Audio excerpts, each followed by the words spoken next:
Welcome to Hurrdat Sports Live. Just driven to left center, tailing away from Sokolov, and that ball is down. It's cut off and then bobbled as Silva hustles up to second with a lead double for the Cornhuskers. And a fly ball to right. This should be deep enough. Kiko is on the spot with Silva tagging. One of the fastest players in the Big Ten has no problem scoring on a sac fly for Dave Swanson, who's up to his old habits. Timmerman came on to start the third inning in a clean inning. Went 1-2-3, trying to work around a single with one out. And he does. Third strikeout and two scoreless for Tucker Timmerman. Ravi Bolin making his way to the plate. Bolin with a heads-up drag bunt in his last at-bat. Reached with the infield single. He's 1 for 3 tonight. Dylan Carey will be off with contact. Here with 2 outs. Representing the winning run for Nebraska. Pianto set first offer. That ball's driven up the middle. Coming around third is Dylan Carey. The throw is offline. The Huskers win it. The Huskers win it. Nebraska will march on. Good morning. Welcome into Hurrdat Sports Live, presented by Centrist Federal Credit Union. That's DB. I'm Ravi Lulla here at Hurrdat Sports Bar and Grill. What's up, DB? How we doing? Oh, I'm doing all right. How are you? I'm cool. I'm cool. Cooler than Nebraska doing some Nebraska stuff last night? Yeah, that's pretty Nebraska. That was about as cool as the chill that SGA gave Ant. Yeah. But not quite as cool As the other side of the pillow?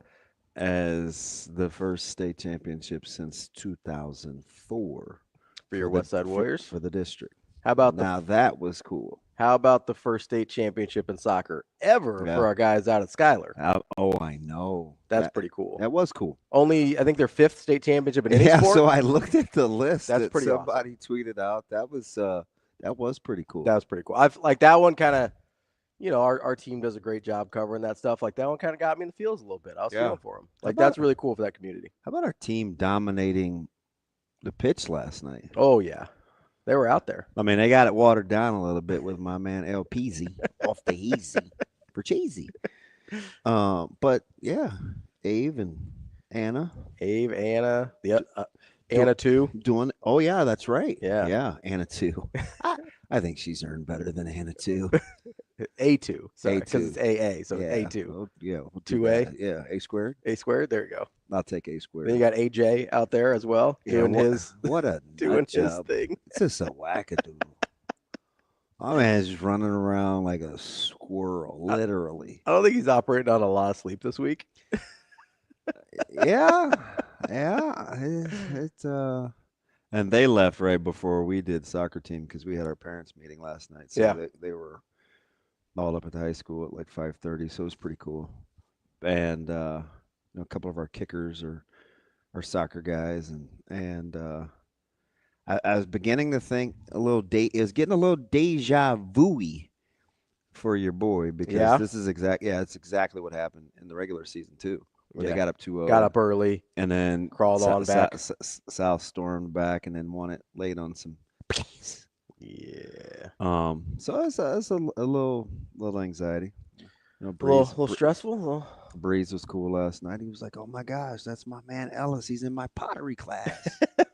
Oh, it's just cool, That's the funniest thing about high school. Yeah. Where it's just like, oh, hey, by the way, this guy, Teddy Rizak, he's going to Notre Dame, but we have social studies together. Like, I remember real specifically. That's funny. That's a funny pull because we were together at CJ's graduation party on Saturday. Yeah. Teddy hadn't changed a bit. He's actually intensified. That makes sense. He is a certified menace. Well, and I think you've got like-minded with Marcus Freeman there. Yeah. And so I think that she's going to lean into that a little bit, That's why the family likes Freeman so much, right? And I've seen Ant driving around twice. I saw him once at the Point, Village Point, and then some on 120th and I was going to pick up Zoe from school. Oh yeah, he just rolls up next to me. Coming back for Memorial Day. Did he big time you? Or No, okay. he's cool. He drove and rolled down the window. It would drive other people behind us mad, but he was still going about 25, 30 miles an hour. He wasn't going slow. So how many vehicles you guys got? I know he doesn't know who I am, but tell him to pull up sometime. We can hang out. Hey, pull up. Pull up. No, So it was cool, man. It was a good sports night. It was good high school sports, good professional sports, good college sports. Professional sports was okay. Yeah, that game was okay for a while, and then OKC just decided not. And hockey, I think that's just how that series is gonna go. Yeah, I do. Well, that's the weakest side there, the Hurricanes. You keep saying that, but Florida can win the cup. Oh, definitely. So you mean when the weakest side, you meant the least compelling matchup? The side that they came up on the bracket, the Hurricanes, that's the weakest. Yeah, because I'm hoping for Florida and Dallas. Yeah, I am. Just entertaining. Even though I don't even know why I'm rooting for Dallas, it's not like I took advantage of my own advice. So you did pick them though, and you like being right. So yeah, it would be nice if it was with the odds that came with it. Sure. Yeah. You got to take advantage of your rightness. Then I would be really, really, really excited. Well, instead, I'm just excited that the Dodgers got off the schneid on a walk-off. A little walkout from Max Muncy. From a guy that hasn't been able to hit water since, if he fell out of a boat. I mean, technically he's still an out, but he scored. So got to keep watering the bamboo. Did you understand the outing for Walker? No. Why it was so quick? Not really. I thought maybe I missed something. I don't know. I'm sure there was. Yeah. I didn't really either. Yeah. Okay. I didn't understand it. It was just kind of out here. And then, of course, Nebraska doing such Nebraska things. Yeah, I know you're going to poo-poo. They're prolonging the inevitable because you're kind of like a Denny Downer. No, that's a good win. But especially against Georgia. Is that how you say his name? Jerwa. Especially against that pitcher to come out with a win, you're not going to face anybody better than that. Yeah, you know what I mean. He's tough, and they wore him down, and the tournament is just anarchy. Yeah, it's madness. Now you've still got a lot of meaningless games, which is super frustrating. Well, it's an intensified too with the way it played out. Yeah, because you had so many upsets. Now you're going to have a bunch of meaningless games. So it's like, all right, cool. Sit around for a couple of days. I want, if you're Iowa, when are you coming? Probably tomorrow. Yeah, I guess. Because it's not like baseball has huge budgets. They're not wasting. Yeah, and time. Are you really putting Michigan State up for another couple of days? I guess you have to. Yeah, that's the thing. That as much of it doesn't make sense as anything, right? Michigan State's their season's over. I know.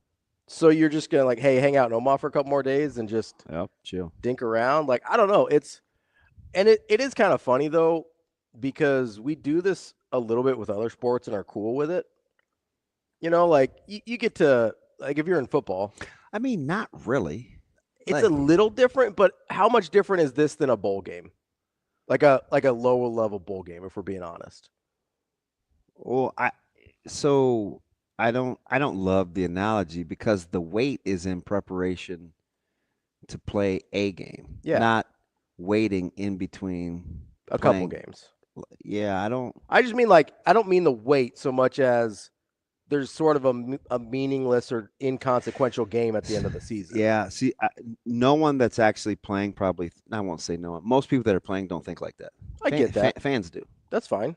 Well, then it's not a good analogy. Well, you don't think they think like that in either, or just football? I don't think the guys that are playing in the quote unquote meaningless bowl game approach it the same as a team playing an elimination game that has no real merit. Well, they already got eliminated, right? Michigan State is eliminated. I think it's significantly worse than playing. Michigan State playing on Friday is not the same as North Texas playing in a bowl. Why not? Because North Texas is probably it's a one game time, and maybe they're not accustomed to doing it, or they're excited, or it was a way to get extra practices in that actually matter. Am I really having to explain this to you? Yeah, I just don't understand. If you're let's say you're a 6-6 team or whatever. So that's the problem. It's not your benchmark; it's theirs. the benchmark for Michigan State is to win the whole thing. They can't anymore, so that's different. You don't know what the mindset is of a team playing a quote-unquote meaningless bowl game. People will look at Nebraska in the Pinstripe Bowl, and they could say, oh, they're playing in the Pinstripe Bowl. It's a meaningless bowl game. It's certainly not meaningless to Nebraska. So it's relative to the team, but I'm pretty sure you can't convince anyone on Michigan State's team that the game remotely on Friday can generate any of the same feels. What about a team that's trying to win or trying to make the college football playoff? They lose, let's say, their conference championship, then all of a sudden they're not in. And then is their bowl game more meaningless, like because their benchmark was different? Sure, but I don't think that's where that's a super goalpost, Tills, because I'm just trying to find like an analogy to what because that ain't it. That ain't it. Okay, that ain't it. It would be I don't know what it would be, but it would be waiting around to play a game that doesn't count. It would like be it would be like traveling someplace to chill to play a spring game or an exhibition. I'm just saying we do a lot of these throughout basketball, football, and I guess baseball now where do we? I think in basketball and football you do it a lot, like where you're no longer eligible for the thing you were trying for. Yeah. And you're still going to go play a game. So like and I like bowl games. You think the teams like it like regional sites for March Madness after they lose, they're being put up another couple of days to chill? No, but you have a lot of teams that lose in their conference tournament. They go play in the NIT or whatever. I mean, I don't know how much different that is. I would guess it's significant. I'm forgive me if I come across as a little terse, but I'm struggling to figure out how you can't. I think you're being purposely obtuse. I'm really not. I want to say dumb, but that sounds a little harsh. I'm really not. Like, I don't understand what the difference. If you're like in your conference tournament, let's say we brought up St. Mary's from 2018 the other day. Yeah. Like, let's say you're St. Mary's. You're trying to get to the NCAA tournament. That's your bar, right? You lose to Gonzaga because Gonzaga's a wagon and like they're really good. You get left out of the NCAA tournament. I think a lot of those And then you teams go play say, the "I'm NIT. going to try to win." We just saw this with Nebraska. We literally just saw this with Nebraska and the Crown, and we talked about off-season momentum and the chance to still practice together and to. So is it just different because the time frame shorter for Michigan State or whoever else in the Big Ten? Is that just like you? Because they still get another chance to play together. Because actually, Nebraska basketball is a really good example here because a lot of those guys aren't coming back. Yeah, but there was some sort of, whether it was monetary or a mythical crown, there was still something to play for. This game that Michigan, whom these teams are playing, they're playing for the spirit of the competition. That like. So if you like, I'm really not trying to be I'm not going to. Yes, you are. And I'm not going to continue to have this conversation because no matter how many different ways I say it, you're going to act like you don't understand. That's as good as I can do with the analogy. All right. I mean, I really don't understand the That's fine. I'm going to leave it at the fact you can't understand.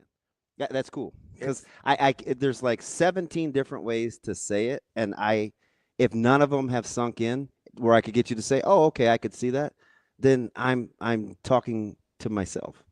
So I might as well just save the energy for the next time you drive me crazy. All right, we'll just wait a few minutes. I'm sure it'll happen. Coming up on the show today, we've got a special guest, I think would be the best way to call it. We've got special head coach Rhonda Revelle from Nebraska softball. She'll be joining us at 7:45 as Nebraska heads into their super regionals coming up this weekend at 8 o'clock. Our Wednesday regular, Brian Christopherson, Husker247. Then we'll talk to Andy Kendeigh at 8:30 from KETV. We should be fairly tired. Yeah, they've been busy.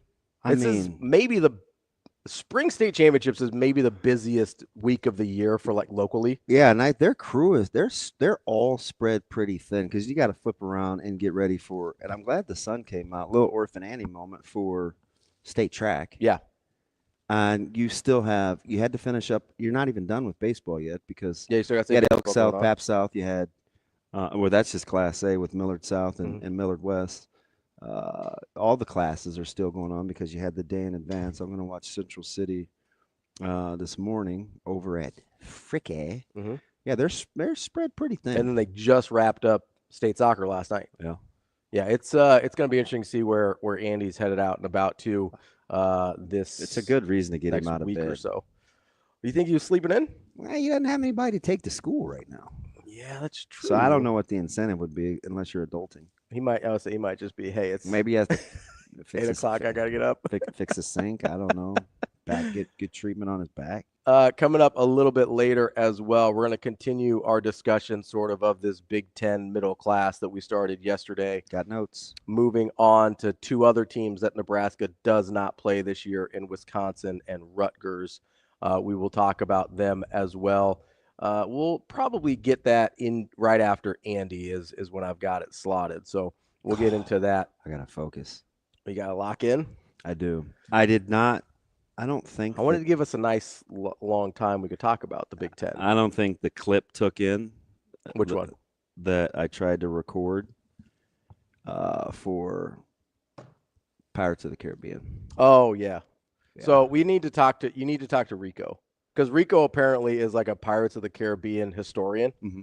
He's obsessed with especially the first three movies. So any questions you have about Pirates of the Caribbean, Rico's got you on lock. He basically gave me a rundown for like 15 minutes of the entire series yesterday. Did he know what I was talking about, the scene? He does. He thinks you're mistaking Calypso for Elizabeth.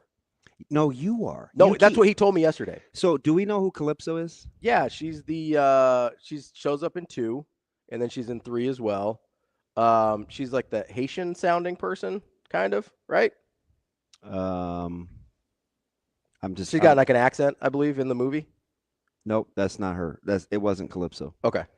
So then it was. I think it's Elizabeth. Yeah. Is she the one that looks fairly American? Yeah, she's like a little popular actress. Yeah. Yeah, that's who that was. Okay, yeah. So that was now they intertwine the scenes because Calypso is also receiving instruction from somebody else. Gotcha. On a boat, but it's not. It's a different boat. It's not Italian fat. Chow Yun. I did some. Asian Wyatt would have been disappointed in me yesterday. Well, go back and listen to Shane. I think you talk about doing things on purpose. I think he enunciates like a 4-year-old. I don't know. I think that's just how he talks. And you're fat? What? And I think it's because you rush through it because you think we're going to make fun of you. But, I mean, you could at least try. Don't matter to me. No, I Italian fat? Yeah, that's about what you said. About it's Jen and Jen. Is that your like favorite sandwich, Italian fat? No? Does it? What did you say the other day your grits came with? Au jus? Au jus? This is pretty good. No, it sounded good. I was a fan. I'll take Italian fat with gummy bears. I know. Yeah. Dear God. Of course you will. How were your gummy bears, Shane? They were solid. Yeah. I ate half the pack. Whoa. How big was the pack? It's good size. It wasn't a shorty. We're talking about what are we talking about here? It was. So you know how you get the little ones. Yeah. And then you get the big 5-pounders. Yeah. It was somewhere in between. Yeah. It's like a 1-pounder. Yeah. I would guess I probably saved $2.50 off a normal bag. Yeah. For the 99 center. Yeah. And again, your guy told me it was marked down. Hey, take advantage of it. What he said, I would buy. I would buy that, is how he said it. No, how did he say it? I don't know. I wasn't paying attention. Oh, okay. Was he on the phone? This could only go well. Asian Wyatt wants to call in and talk about our favorite Pirates of the Caribbean character. What's up, Wyatt?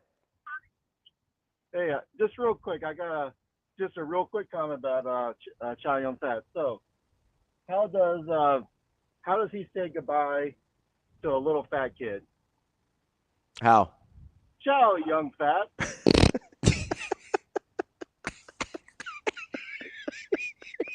It's to me, Chow Yun Fat. Wyatt, is this one of you and I talk about these things a lot? Is this one of those things that only you can say? Because I really want to laugh and I want to mimic it, but I do not want to be in trouble. I'll say you can't repeat it. You can laugh. I don't think you can repeat it. They think it's funny. They're allowed to laugh too. You know what? Damon, you're invited to the Asian cookout. You're good. Oh, thank you. Thank you. I appreciate that. Take care of those cuties. All right, buddy. Wyatt is a trip. Just so everybody knows, Wyatt is Korean. He's allowed to say that. You know what's funny? What? He is he is like exhibit. I don't know. If you had court, there would be a lot of why you don't judge a book by its cover. Yeah. Yes. He looks very buttoned up. He carries himself like a consummate professional. He is low-key hilarious. Yeah. And borderline, like, he's kind of naughty.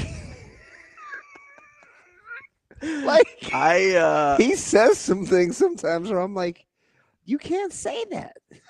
He can, though. In this instance, he can. I'm telling you, dude is funny. So it's kind of funny because I talked to him before I met him. So like that's just the only version of him I know. So even like when he walks in, does he just ooze jokes? Like he's just sarcastic. He's just only because I already know. Yeah. If I can't. He walked in with the tough hang shirt. Yeah, because he walked in with his kids wearing shirts that said tough hang on it. So So I can't remove the veil of who I think he is to like try and I could see how if he was just walking down the street, you'd be like, you wouldn't think, oh, that guy's hilarious.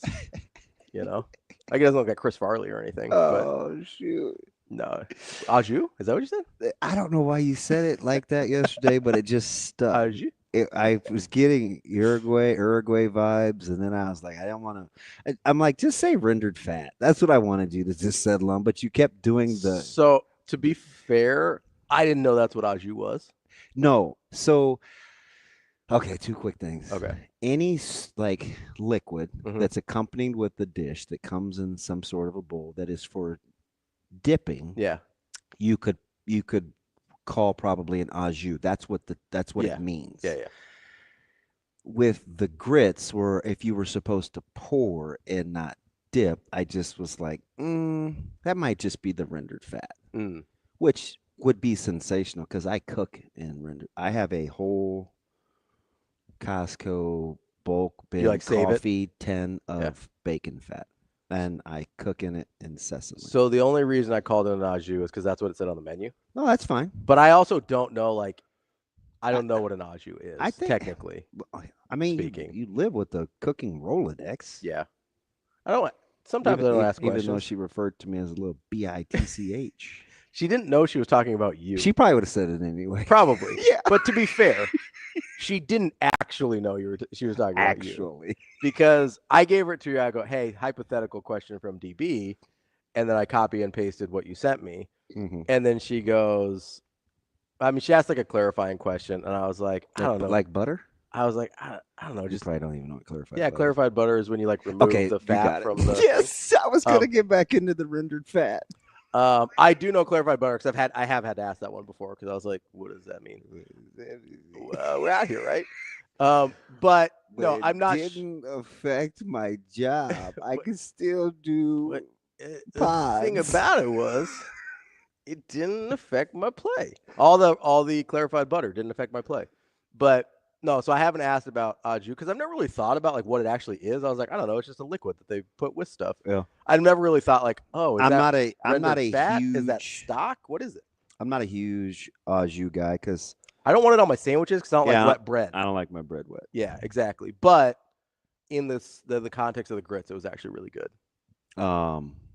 The thing about it is with stuff that needs liquid or kind of that soft medium to get it the texture I want. I don't know. Would I rock with that or is it for flavor? Was it for flavor or did it keep your grits not as gritty? So it was both. I think there was a flavor to it because it was what the andouille was cooked in. Yeah. But it also changed the texture of the grits from being less liquefied condensed. A little bit. Yeah, it like made it a little creamier, which grits. was actually really good. Big grits guy. Yeah. I've been chumming it up with these guys that are doing food reviews because a couple of them are really funny. Yeah. I'm a big Dago Indo guy, and he did a collab with these two other guys that I like, and one of them happens to be a huge sports fan. I'm like, we have got to get you guys on the show. Are these like TikTok people? Yeah. Are the ones from Omaha? Oh yeah, I think I've seen them. Well, there's so a few. There's a bunch now. of them now. Yeah. So there's the pair of the Fooligans. Yeah. Then there's the First Time Eats guys. Yep, I've seen them. Then there's Scotty Does Eats. Then there's my man Dago and Neil, who's I have to stop saying it because he says it all the time.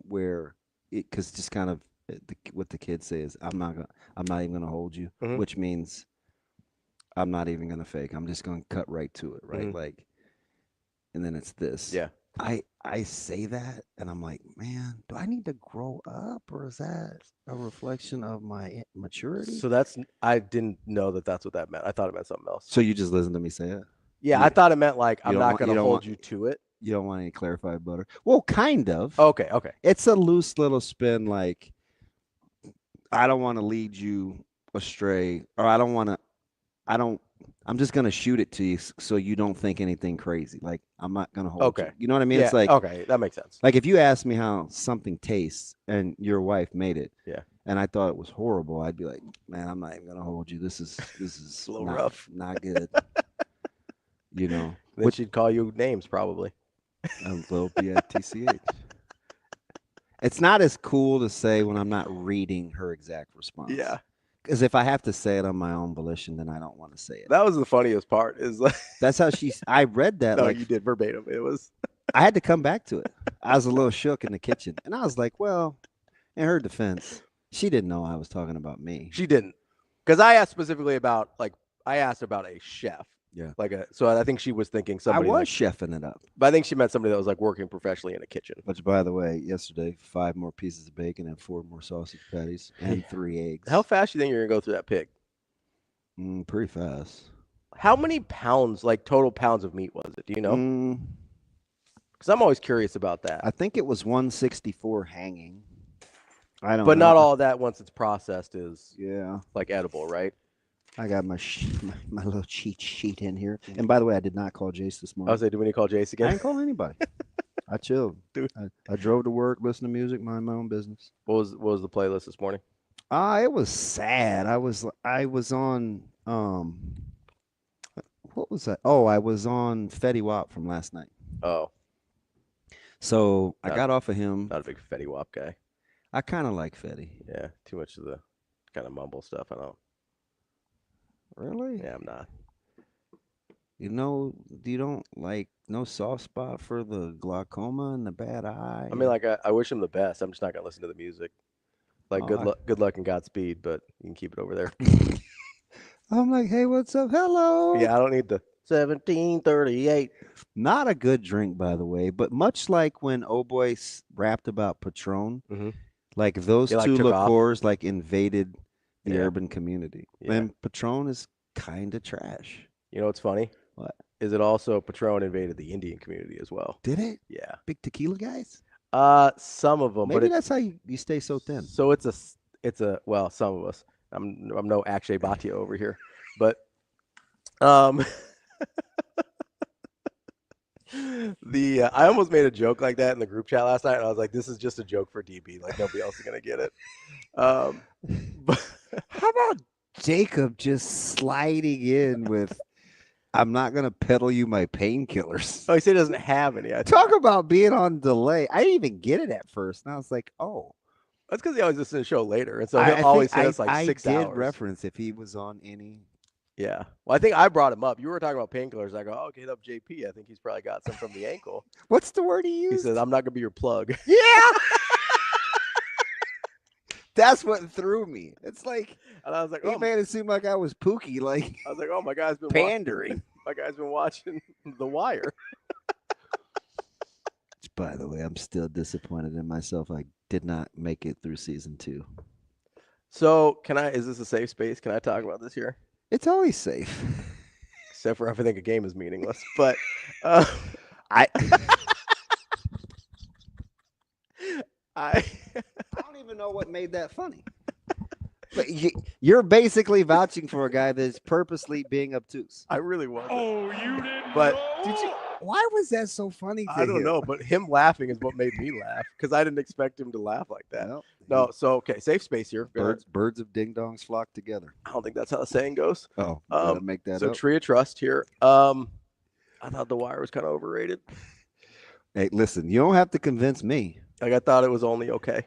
I didn't think the acting was very good by the main cops. Yeah.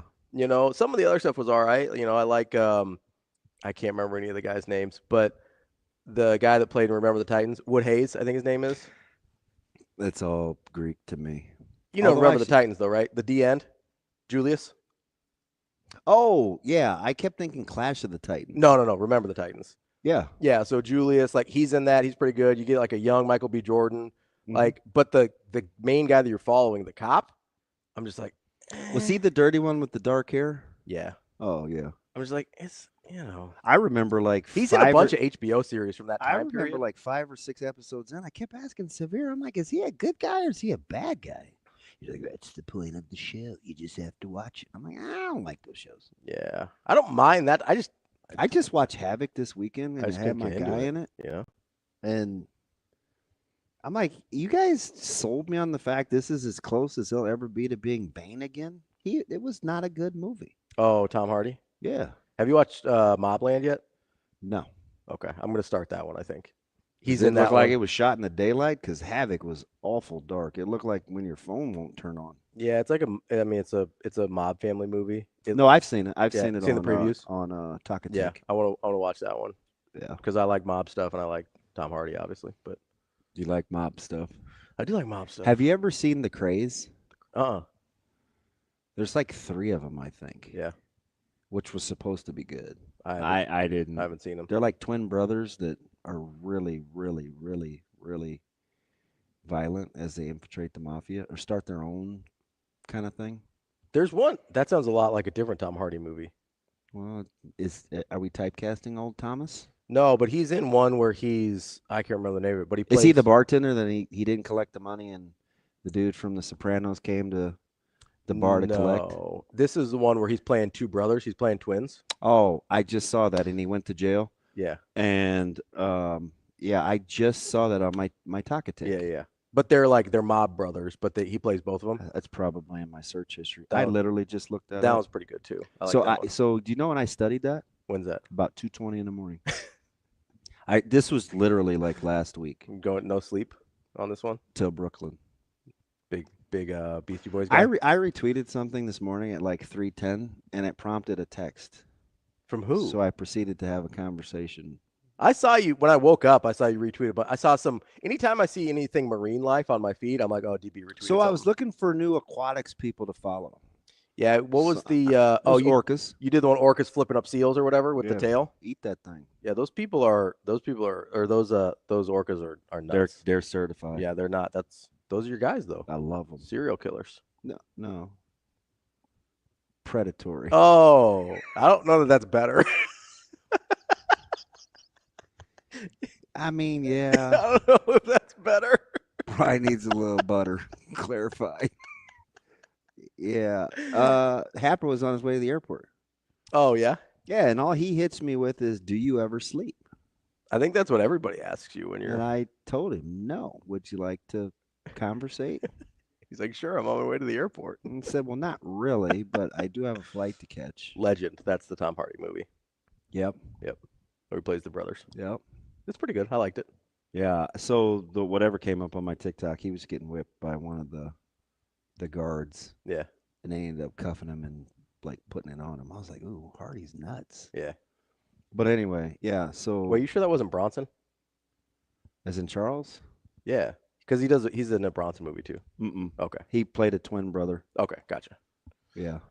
I confuse some of his movies sometimes. Harvey? Lee? There's a shooter joke, but I'm cool. I'm not doing myself any favors. I don't even like guns, so I mean, in my defense. I've got a whole Nerf arsenal in my back seat right now. Where are you going? Office. Oh, yeah? I don't get invited to that stuff.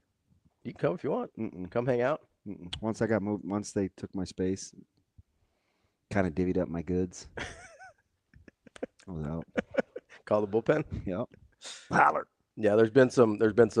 Speaking of which, how good was Nebraska's last night? Man, they needed that too. Cheering my brains out for Drew Christo. I know you're a big Drew Christo guy. I am. And somebody intimated that he has been a bust, and I was like, "Oh, baseball's pretty hard, you guys." I think he didn't meet some people's expectations. Yeah. For what? I don't know. Maybe any other draft year, eligible year other than COVID might have been something different, but for sure. Yeah, that's how I look at it, but I could be full-fledged apologist. Yeah, I think I also think he suffers a little bit from the Cam Jurgens thing where he started off a little rough. Yeah. And then we just sort of think that's who he's been the whole time. Yep. You know, obviously by the time Cam left Nebraska, he was a really, really good football player. And by the time True has finishing up his career at Nebraska, he's a really good pitcher. Yeah. They only used. We get this taste in our mouth early, and then we just can't shake it. Yeah, they actually threw strikes because you weren't getting them from Horn and. Dude, the Horn thing was driving me crazy. Yeah, how many times you had to kind of ride that out for a second? I know you had to try and like get a little bit deeper, yeah. but he wasn't giving up like the huge inning, right? So it's just enough to leave you. He'll settle down. Yeah, well, not even just he'll settle down. Just like, hey, we don't have to pull him yet. Yeah, you know, like they weren't hanging like 3s and 4s and 5s. It was just like 1 here, 2 here, but man, I really struggle watching him. I don't know how many times you can get to 2 strikes and lose a guy. Yeah. And, you know, pitching backwards all night is eventually going to catch up with you, unless you're really, really good. You need a little bit better command if you're going to do that. But and you probably need a little bit better command, not just with the breaking balls, but the fastball as well, so you can save yourself. And but between didn't have it. Luke, don't call me Matthew Broderick, and the count. Yeah. Closed the door. And I thought Timmerman, I mean, he gave up the run, but it kept him in it. I mean, that's he kept him in it. You only used forearms. You didn't stretch 2 of your back end guys. Yeah. You got 2 clean days off and a half of another. And you could probably, if you needed to, you could probably bring back on a couple days. How many pitches did Horn throw? He got up there because he was at like 50 by the second inning. Yeah, so he might be too many. But you come back, you start Walsh. Yeah, and I think you're okay. Yeah, I think you probably are. They ended up, for what it looked like early, because I'm sitting there. I think Horn only threw 50. 49 or 50. I thought he was at.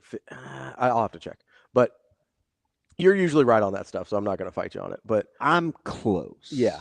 So you could probably bring him back in a couple days if you needed to out of the pen. You've got yourself some options still. They didn't extend anybody enough that you're like worried about it. Yeah, because I think Timmerman threw more.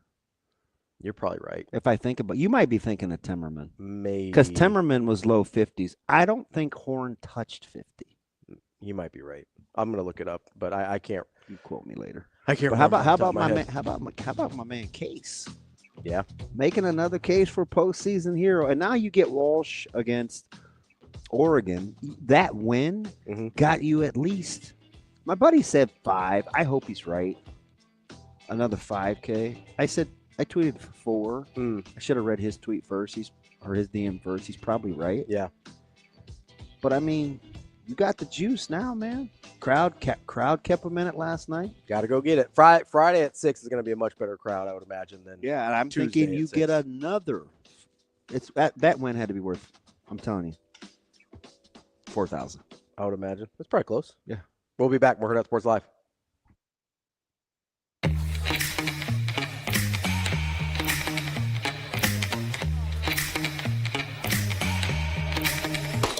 me that cheddar, bacon, Rico. Big money rolls like burritos. Give me that hot sauce, no pico. Give me that.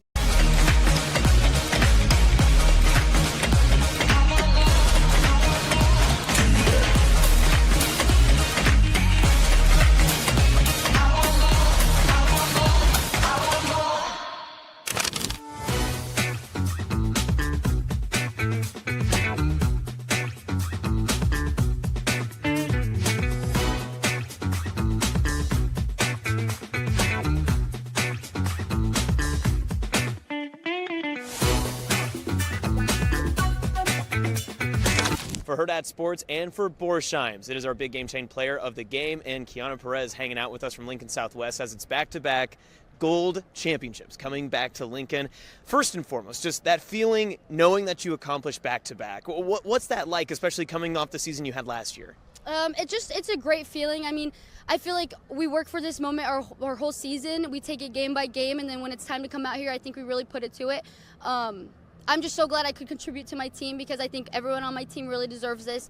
And I don't know, we work so hard. You did more than contribute today. I think you were some trouble there, especially on that first own goal from Marion. What was kind of the situation down there? I mean, it looked like a scrum, but then it ended up ending in your guys' favor. Yeah. I think I was going more for the slot. I'm carrying an injury on my left foot, so it's a little weak on that side. So I was trying to get the slot, and it just happened to be hard enough to go in my favor in the back of the net.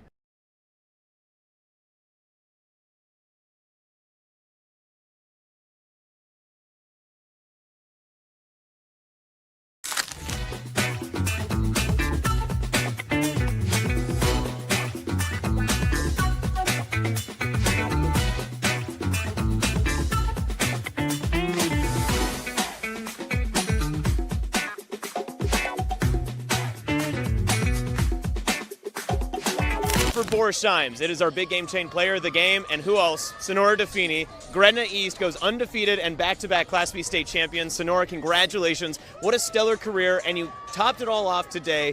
You had a pair of goals yourself, 5-0 win.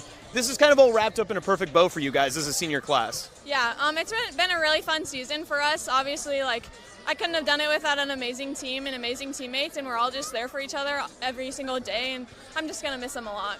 How fun was this to get it going started with not one of your seniors, but Taylor getting the first goal of the game, and then you get all of your captains and everyone else involved near the end? Yeah, that was awesome. I'm so proud of Taylor. She is such a hard worker. She gets in every day at practice, works so hard. Obviously, she's a freshman, so it can be scary going out on the field, but she does so good. And then after that, all the seniors playing together in every single grade, it was so fun.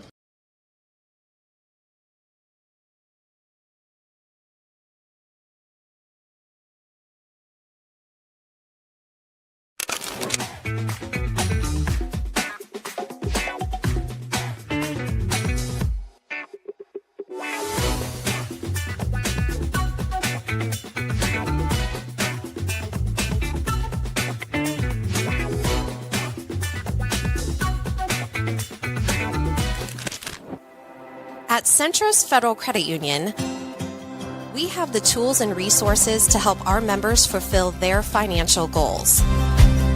With a focus on building a stronger community for the next generation of leaders.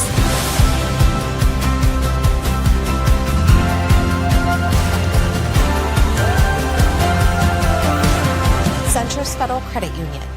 We are where you are.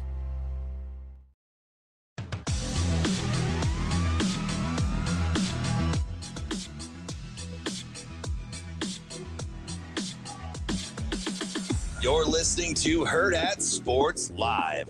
It's a crazy feeling. I kind of had nervousness before the game, but I think going into the 5th inning, I was just ready. I was ready for the Super Regional. I was ready for whatever comes after this. So just this feeling is just surreal, and I'm so excited for what's coming next. Postseason, it's a grind. Like at the very beginning of the regional, it seems like you're so far away from the World Series, and then 3 days later there's only 16 teams left. So on our journey, we have one goal. It's not to make it to regionals or make it to supers or make it to the World Series. It's to win the World Series.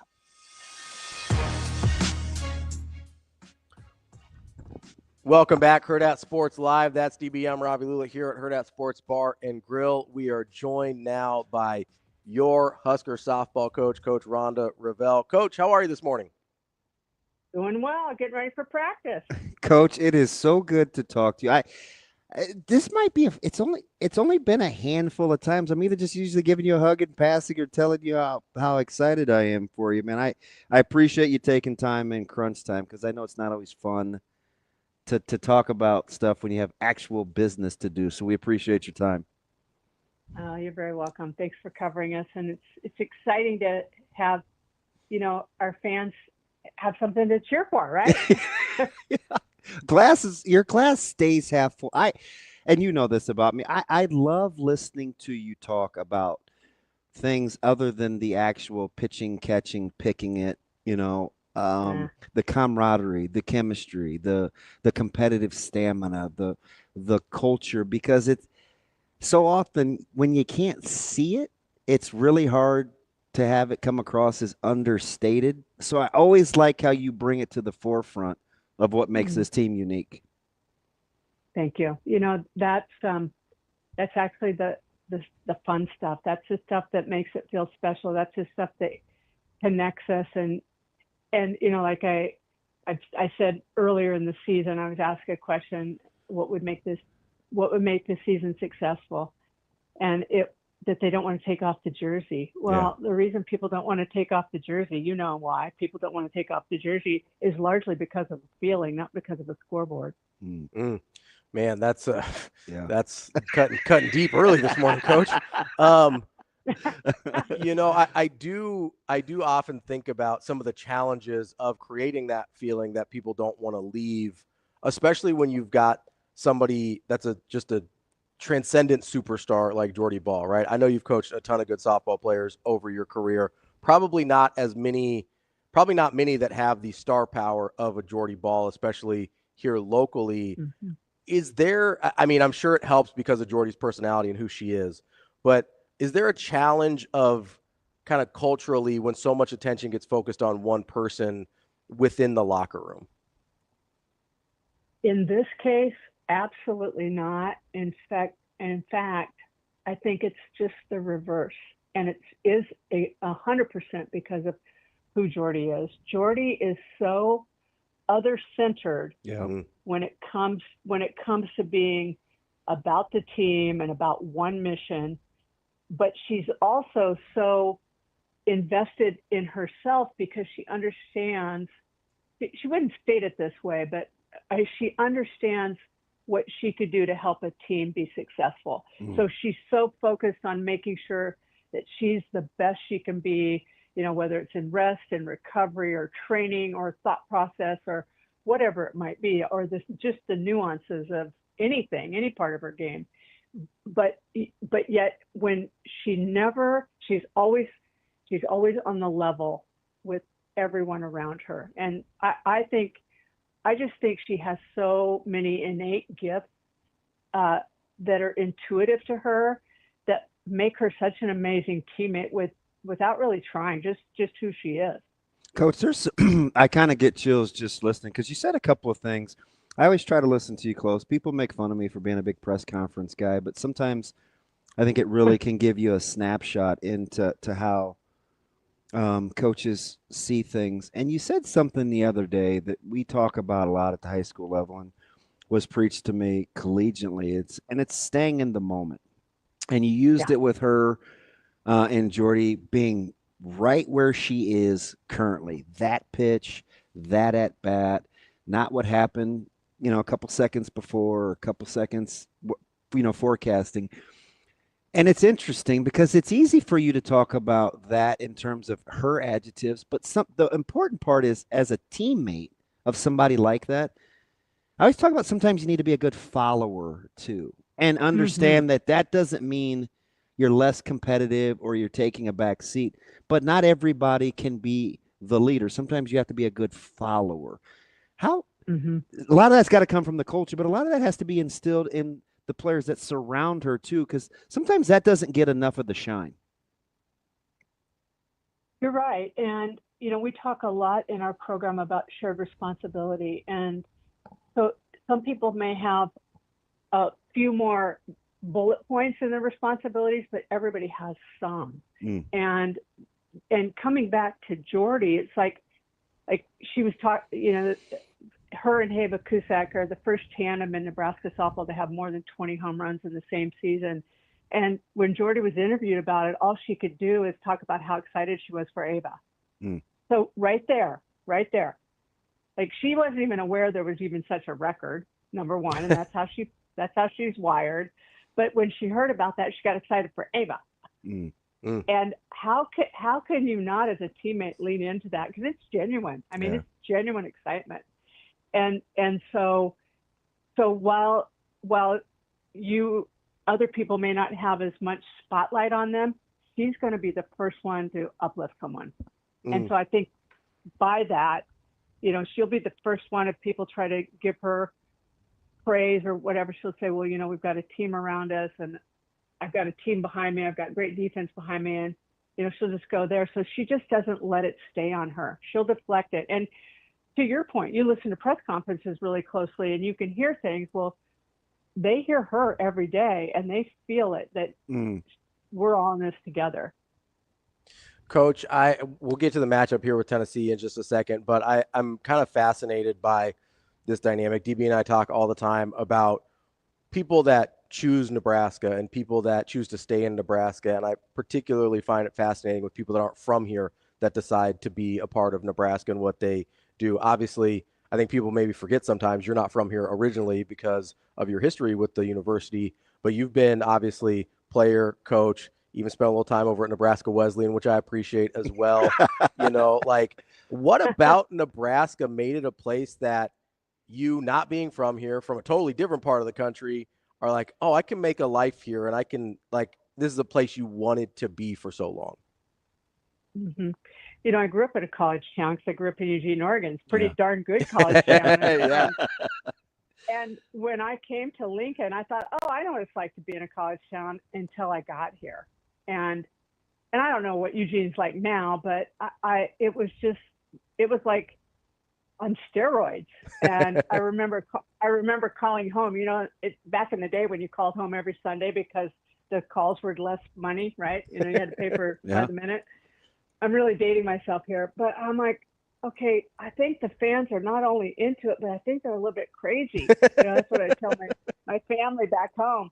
I said, but it's really cool. It's just really cool. And I think that what really caught me as a young person was just the genuineness of the Midwestern people and the culture, and just you do an honest day's work, and you take care of your neighbor. And I just loved all that. And I remember when I graduated and I coached at Wesleyan, and I knew that I wanted to get into coaching, and there weren't a lot of opportunities in Nebraska at the time. And I remember Dr. Barbara Hibner said, sometimes you got to leave to come back, kid. And I'm like, well, I hope I can come back. And I went and I coached in California for 5 years, and then I did have the opportunity to come back. So since 1981, I've been here all but 5 years. Yeah. So really now Nebraska is certainly my home, and I love that. But I still maintain the same feeling about just the people in general of this state, just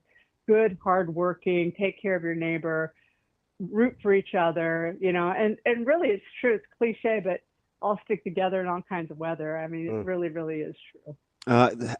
Does familiarity breed contempt? Like, you're familiar with Tennessee. We know about Pickens. We did the equivalence to how hard she throws from, I'm a baseball guy, so I'm going 60 feet, 6 inches. You're looking at about 107, 108 mile an hour. But you are familiar with what they bring to the table. And I think we looked at the capacity the other day. You're going to see 2,300 plus whomever is out in the outfield and in the grass with the lawn chairs. You know the environment. How important is that for your team this time around?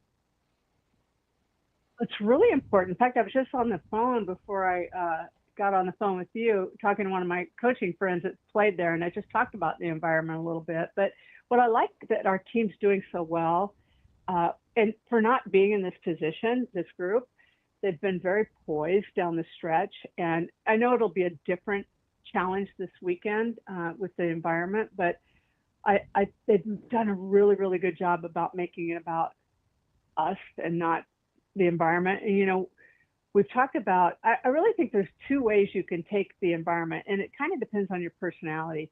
You can either kind of make it your white noise where it almost seems to be silencing, or you can feed off the energy of it because that's how you're wired. And so I just encourage them all to go where their natural place is, where it fuels them the best. Like I tend to, it becomes white noise and it almost becomes silent. Like the louder it gets, it almost has this silence to it. So I think, Jordy said all along, because I know we're going to travel, put us in an environment that is just almost hostile. So I'm like, okay, you're getting what you asked for. So certainly got to be careful what you ask for sometimes. I know all the attention goes to Pickens. It's not like you get a break when she leaves either with Marcheco, who absolutely can deal as well. I mean, in terms of preparing your hitters for facing a couple of aces, for lack of a better term there, how do you get them ready mentally to understand, hey, like, I know we may not have a lot of success, but we got to take advantage of the places where we can? Yeah, well, you're right. It helps that we knew that we were opening up our season against that pitching staff. So literally, we started preparing. And again, they are very good. They're excellent. I mean, there's probably not a better staff in the country, honestly. But we started preparing for them in January because they were our first game. So who are you preparing for? You're preparing for your first game. So that's where we feel like, okay, that gives us at least a little familiarity. And the fact that we actually have seen her and we saw her at night, and at night, the ball, that 75 probably feels like it's 80. And so I just think that there's no doubt that there's going to be a challenge. There's no doubt that there's going to be some swings and misses. There's no doubt that there's going to be some strikeouts. But on the other side of that, you square something up. And it could be a very low scoring game, and we square something up, and we make something happen. We take a walk, we take an extra base on a ball that gets in the dirt. She throws so hard down in the zone. Sometimes balls get in the dirt. We play clean defense. We match them pitch for pitch with mentality. We stay in the moment. You know what? You never know what can happen. I love it. And we were trying to, we watch, I love the sport, especially for the television viewing experience. A little blasphemy. A couple weeks ago, I said I would put it on par with watching college football and maybe wrestling at nationals in terms of its electricity and constant action. And for you guys, if you could pick something, would it be a 1A pitcher on the mound? Would it be timely hitting? Would it be how you pick it, how you play the confines of the ballpark? What's something that we're not talking enough about that you want your team to do well that may be flying under the radar? Well, I think this time of year, when you get into championship play like this, it's really three things, and you've heard them before. It's good pitching and solid defense and timely hitting. And because the timely hitting is going to be critical, because there's not going to be, I doubt that we're able to uphold our 8.2 runs average per game, per season when we're facing the SEC pitcher of the year. But how about we scratch out 2 or 3 or 4, and they don't scratch out the same amount on the good side for the Huskers, right? Yeah, absolutely, Coach. We appreciate the time so much. Good luck this weekend down in Knoxville, and let's see if we can get a repeat of the opening of the season to close out Super Regionals as well.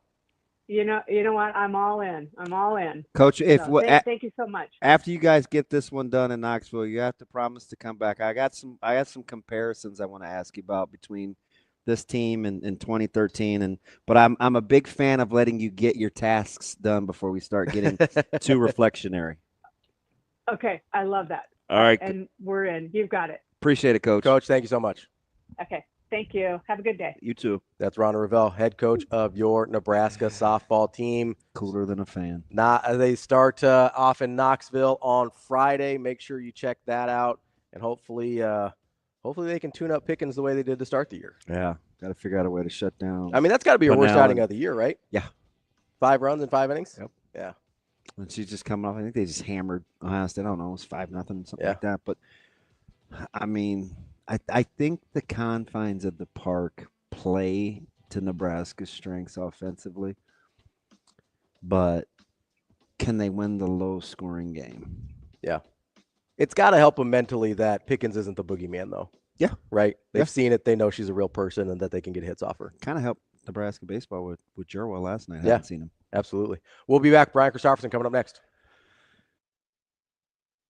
At Centrus Federal Credit Union, we understand that the journey of building your own business typically starts with modest beginnings. With a little help from our team of experts and small business loan offerings, you can take your vision and transform it into a more concrete reality. Centrus Federal Credit Union. We are where you are.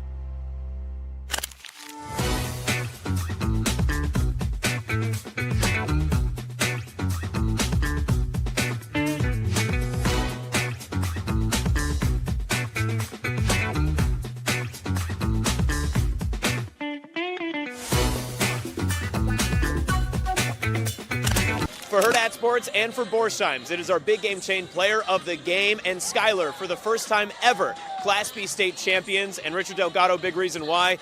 What a day. And first career goal, coming in the biggest moment possible. You stepped up when your team needed you the most. How did that feel in the moment going through? You know, it felt like I saw stars. The adrenaline hit me.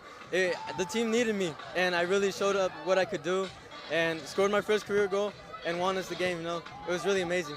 And you took it from your defender spot all the way through. Did you just feel something, or did you get some confidence going? What kind of led to that moment? It was like a spidey sense, you know. I just really took that ball.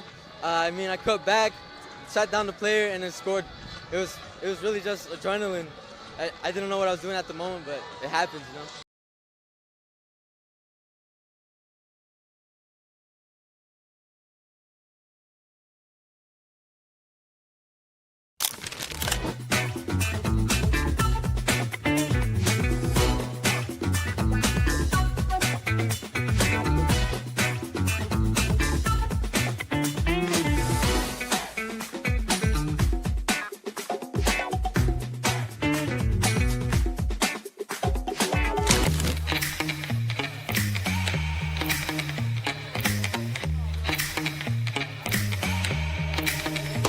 Give me that cheddar, bacon, Rico.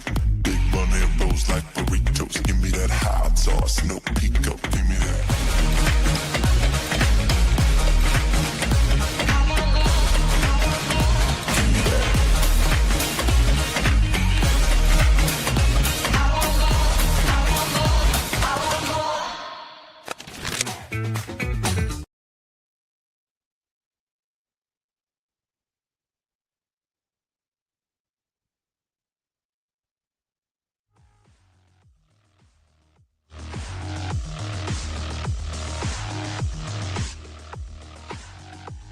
You're listening to Hurrdat Sports Live. Here is Husker247 senior writer, Brian Christopherson. Yeah, you got guys walking into Ace Hardware without their shirts on. Brian Christopherson. We got a pretty good sewing circle in this state. Brian Christopherson. To me, it's like crunch time, baby. Here is Brian Christopherson. Welcome back, Hurrdat Sports Live, presented by Centris Federal Credit Union. That's DBM Ravi Lulla here at Hurrdat Sports Bar and Grill. Joining us now is Brian Christopherson, Husker247. What's up, BC? Oh, not a lot. How are you guys? Well, I'm good, B. It's not the same not seeing your smiling face this morning. I can't read all your funny facial expressions, man. I feel like I'm playing with a bad deck.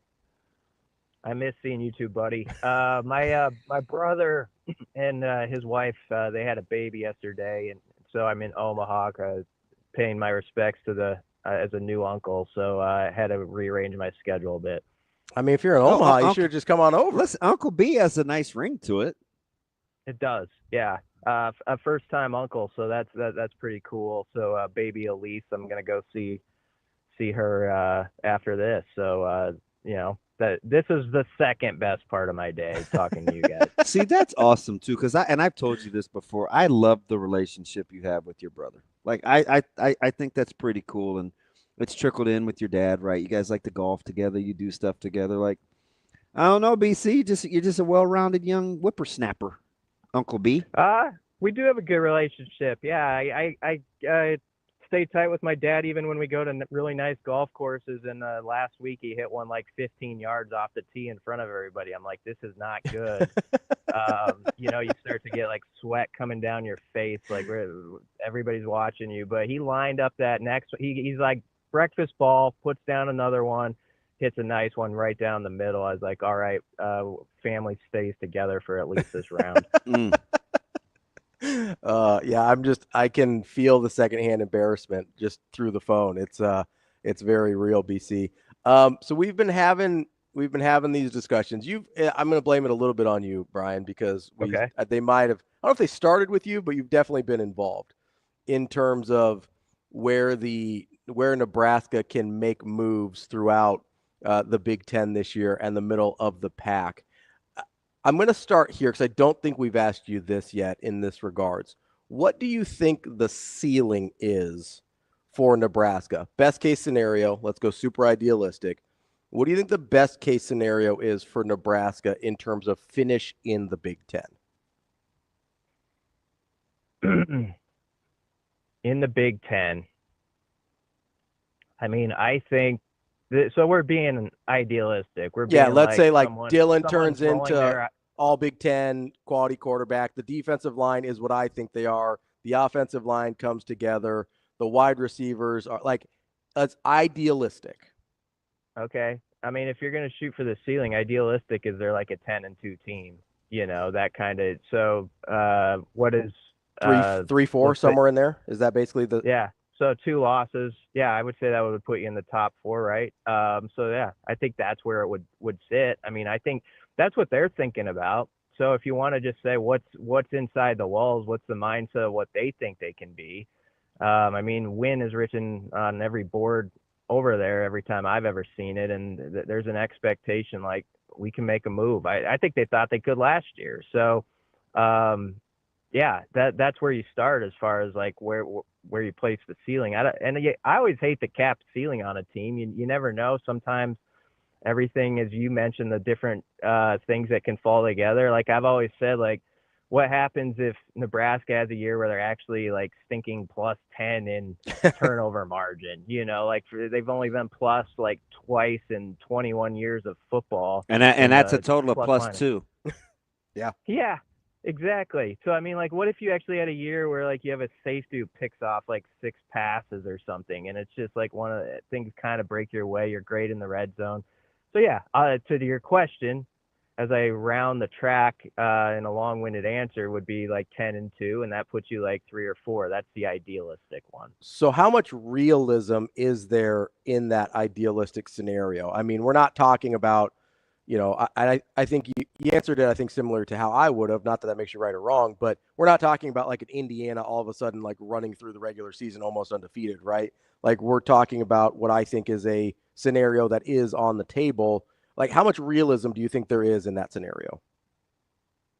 I mean, it's not what I'm predicting. Like I'm not going to predict them to do that right now, but I think they have enough parts that it's not something where someone has to be snarky about it, like someone's driving along right now and they're listening to this, rolling their eyes about it. I mean, I for the reasons I mentioned, there's certain things, and the reason why a naysayer would say it's not going to happen is these things haven't happened for a long time. These certain things we always talk about, like getting plus in the turnover margin and all that stuff and taking steps in certain areas, but they are reachable.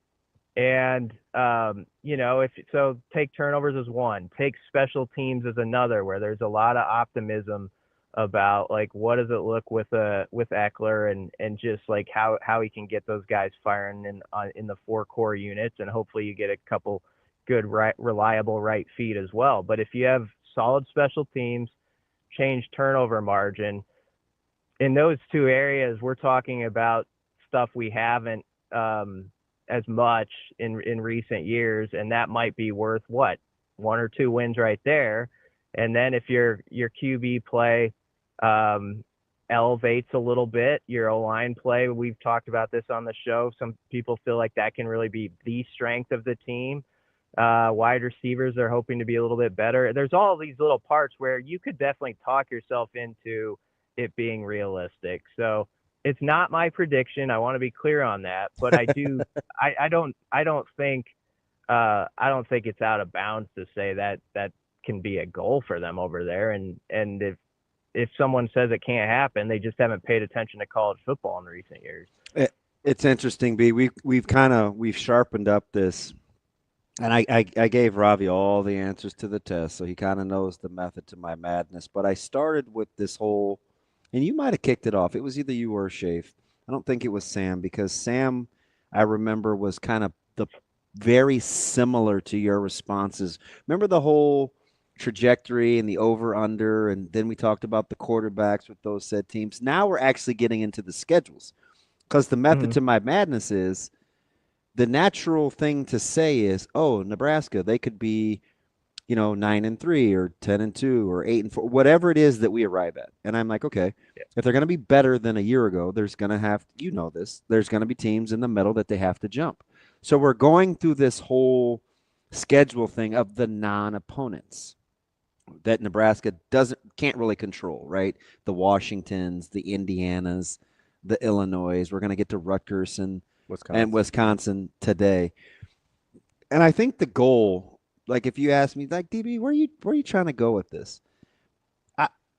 Do you agree that if Nebraska's going to make the move and in essence be one of those top 6 teams, because that gets them to the play-in of this new proposed format, they're going to have to move a ton of furniture in order to rearrange the room, right? I mean, there's some teams that they've got to push through, and so I'm trying to find these plausible ways to do it. It would be a fairly, not just a tough task, but if they could pull it off, like they're going to have to execute, but it could be pretty cool if they do. It won't be easy, but if they do, it'll be well earned is kind of what I'm arriving at, because it's going to be tough to do. Yeah, there is a lot of furniture in the way. There's a lot of ottomans right in the middle of the living room, like teams you don't even think about.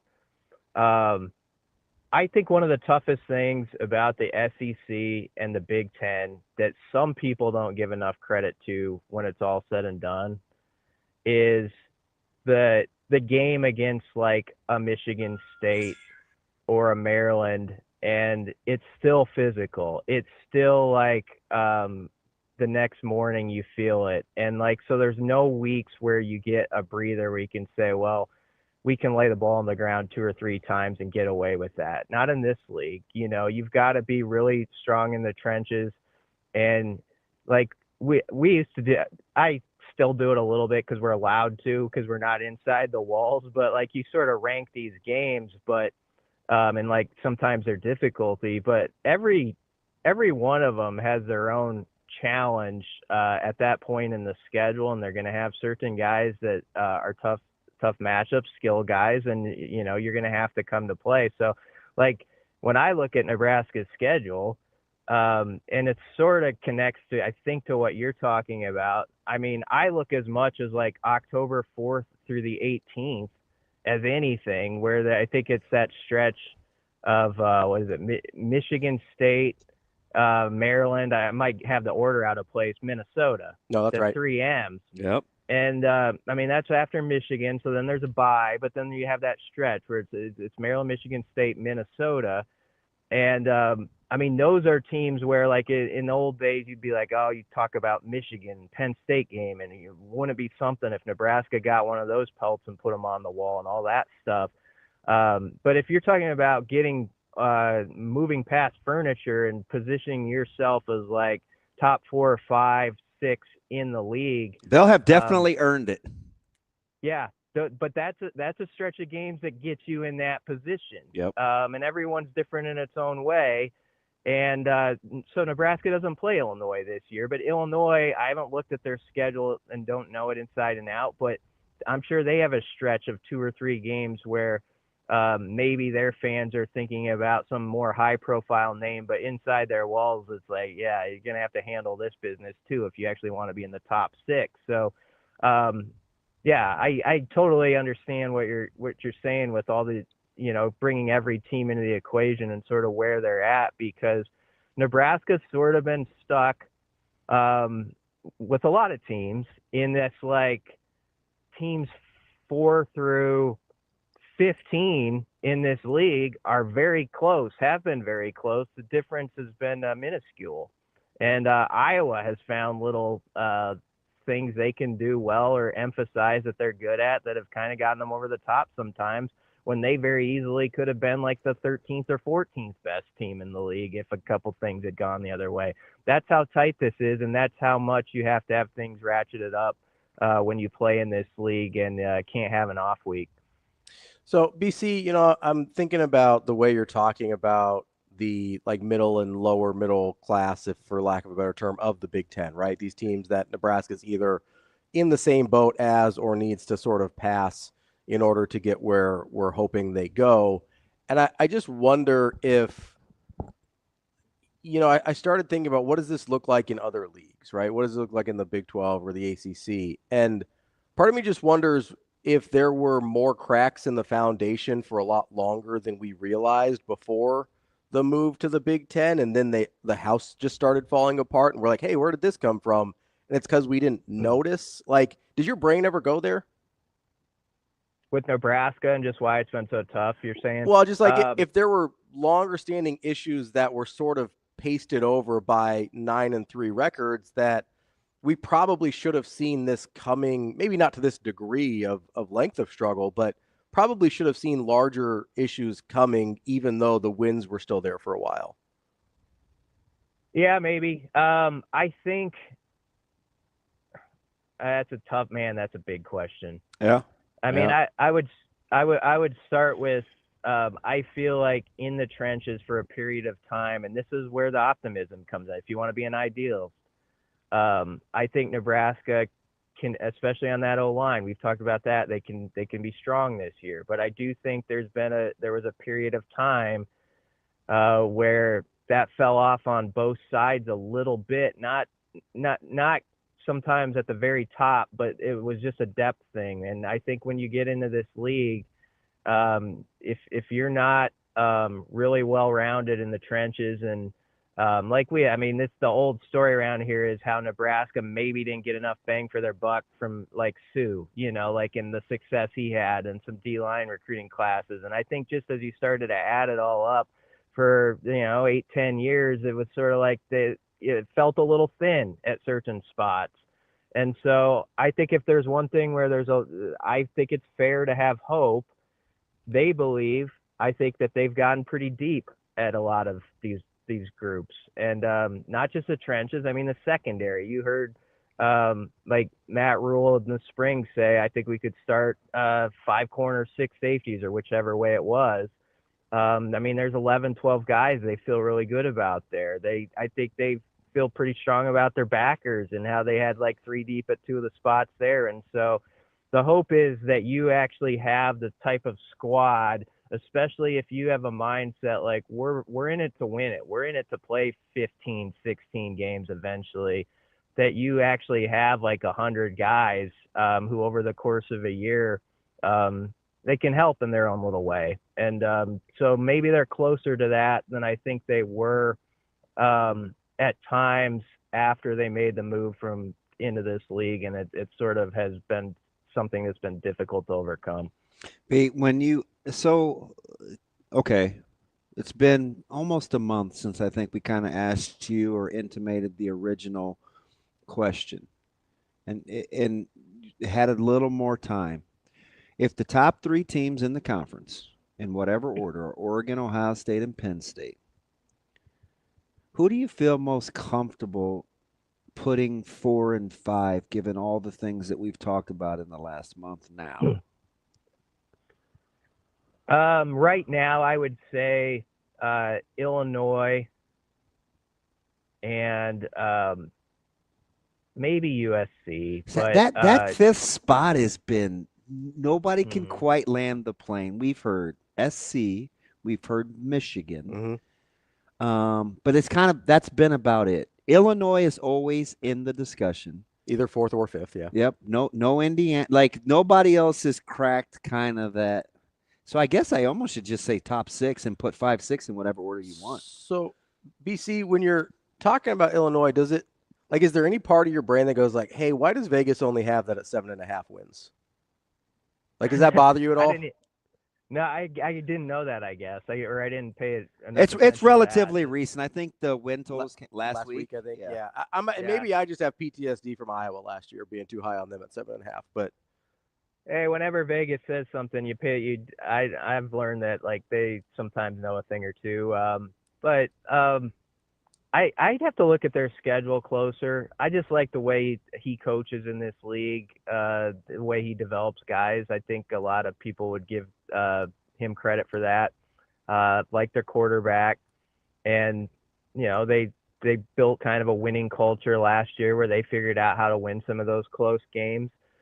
Sometimes that's tough to back up, though. So we'll see if they can catch some of the same breaks. Like, I mean, they played pretty evenly with Nebraska. Obviously, they won the thing, but that's also a game where Nebraska looks at like 3 or 4 or 5 different things in that game where it's like, man, we let that one get through our fingers. So that's where this whole conversation is pretty interesting because, like, you could say, like, okay, I'll say Illinois is the 4th team, but I put Illinois, USC, Nebraska, Iowa, I put them all very much in the same boat. It's just a matter of, like, who does those little things a little bit better, who makes that clutch play when you have to have it, a little consistency, who doesn't do something stupid with clock management. You got to have everything tightened up here. And that's where, like, when I hear Ryle talk about, hey, I've gone over, like, I assume, like, maybe the Ohio State game and the 2-minute drive, like 5-6 times, you watch it back and you think about it with Holgorsen and you're chopping that up through the offseason. That's where you hope Nebraska in some of those moments just has a few more answers than they have in the past. You know what I'm surprised about, just because of the consistency of their track record. And they usually have good success against Nebraska. Don't you think we're missing on Iowa? Iowa's got a tough schedule. I would agree. I agree. You have it in front of you maybe, or you could I'm pull bringing it it up. up. But we're doing them so we broke this down into teams that Nebraska could control because they play them, and teams they don't. So yesterday was Indiana, Washington, Illinois. Today is Rutgers and the team that everybody's throwing dirt on, Wisconsin. But the 3 games I picked for opponents that Nebraska has to play are SC, Iowa, and Minnesota for the actual head-to-heads. So what do those 3 games mean? What are you saying when you say they're? Because I think 2 of those 3 games are must-win if Nebraska is going to be who we want them to be. Okay. 2 of those 3 games are must-win, in my opinion. Mm-hmm. I would agree with that. Okay, all right. You want to? I mean, another way to look at it, I was writing about, I always write about protecting your backyard, and so Nebraska went 5-2 at home last year. They went 4-3 at home their first season. If you get that to at least 6-1, you're in business. Yeah, and 6-1 though means if you're gonna go 6-1 at home, means Iowa, USC, Michigan. Those are 3 of the games. I think most people would say, if you said, okay, if you had to do this exercise, rank the most difficult, which I did a couple days ago, I'd have Penn State 1. I had USC 2. Some would have Michigan. I had Michigan 3, Iowa 4. I just say that, like, of those top 4 tough games, 3 of them are at Memorial Stadium. Yep. And you got to get back to making that place where you expect things are going to go your way there. Teams come in and they know there might be, like, they're down 7 points because there's going to be something that happens. They just know they're going up against a team with a lot of energy and a fan base that's behind them. So Iowa, USC, Michigan are all home games, and so if you won 2 of those 3, I think that'd be another 3 I would highlight. So they have a bye in between, but starting on the 27th, Iowa has Indiana at home for their homecoming. Then they get a week off. They go to Madison. Then they get Penn State at their place. Now they play Ohio State too. Yeah, well, and they close BC with at USC, Michigan State at home, at Nebraska. Yeah, they don't have Ohio State. They don't have Ohio State. They have they have Oregon. They have Oregon right after a couple weeks after the Penn State game. But again, they get them in Iowa. Oregon comes to their place though. Yeah, Penn State and Oregon both go to Iowa City. Nebraska's on the road in Lincoln, and so is at USC. Those are probably your toughest road games because Indiana comes to their place too. So maybe I'm not being fair to Iowa. One of the reasons I don't like it, so they play Oregon and USC, right? Both those teams. Yeah. Iowa's so fitted for old school Big Ten in my mind, and the way they play. Sometimes I wonder how they're going to do against some of those teams when they see more of them. But we'll see. I get. They handled Washington pretty good last year, so that might be a stupid point. But remember, I was kind of predicting upset too, and they got stomped. Yeah, so I would say their schedule is why I think they have the same, like a 7.5 over under from what I've heard out there. So I mean, Iowa though I never sleep on. I know people snicker about their offense and for fair reason, but they got a new OC and he might have a few ideas that help them out there. Well, new quarterback too. I mean, who knows what Gronowski looks like making the leap to Big Ten football. Yeah. That's our guy, BC, Brian Christopherson, Husker247. We appreciate it as always. Enjoy Uncle time today. All right then, Uncle B. Yeah. I got to make sure I hold the baby correctly, but thanks for having me on, guys. Support the head. Sounds good. All right, buddy. That's our guy, Brian Christopherson, Husker247. They don't have the neck strength yet. You got to support the head. How would you know? I was a nanny. Oh gosh, that's terrifying. Hey, those kids all turned out all right. Is this like the hand that rocked the cradle type stuff? Or No, you probably never saw that movie. I didn't. I don't like scary movies. It's not scary. Oh, it sounds a little creepy. warped. Okay. Well, a nanny just tried to take over for a mom. Oh, okay. You can't breastfeed that I know of unless you're a Fokker, so I don't think that's an issue. I've got nipples, Greg. Can you milk me? No. You've never seen The Hand That Rocks the Cradle? No. I have seen Meet the Parents. It's old. It wasn't terrible. I probably wouldn't enjoy Rebecca it. De Mornay. I don't even know who That's that is. that lady's name, right, Shane? I believe that's who was in it. Yeah. You know who's coming up next? Andy Kendeigh. AK for KETV. Channel 7, baby. Parent probably not rocking a cradle at this point. We'll be back on Hurrdat Sports Live. Give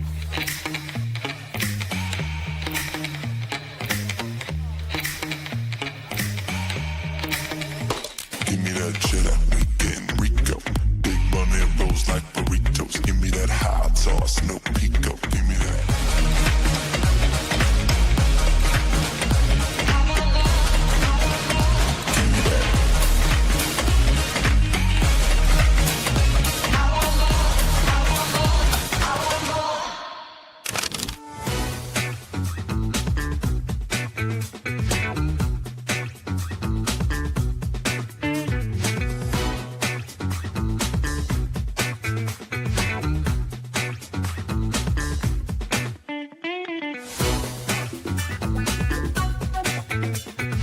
For Hurrdat Sports and for Borsheim's, it is our big game chain player of the game, and Kiana Perez hanging out with us from Lincoln Southwest as it's back-to-back gold championships coming back to Lincoln. First and foremost, just that feeling, knowing that you accomplished back-to-back. What's that like, especially coming off the season you had last year? It's a great feeling. I mean, I feel like we work for this moment our whole season. We take it game by game, and then when it's time to come out here, I think we really put it to it. I'm just so glad I could contribute to my team because I think everyone on my team really deserves this. And I don't know, we work so hard. You did more than contribute today. I think you were some trouble there, especially on that first own goal from Marion. What was kind of the situation down there? I mean, it looked like a scrum, but then it ended up ending in your guys' favor. Yeah. I think I was going more for the slot. I'm carrying an injury on my left foot, so it's a little weak on that side. So I was trying to get the slot, and it just happened to be hard enough to go in my favor in the back of the net.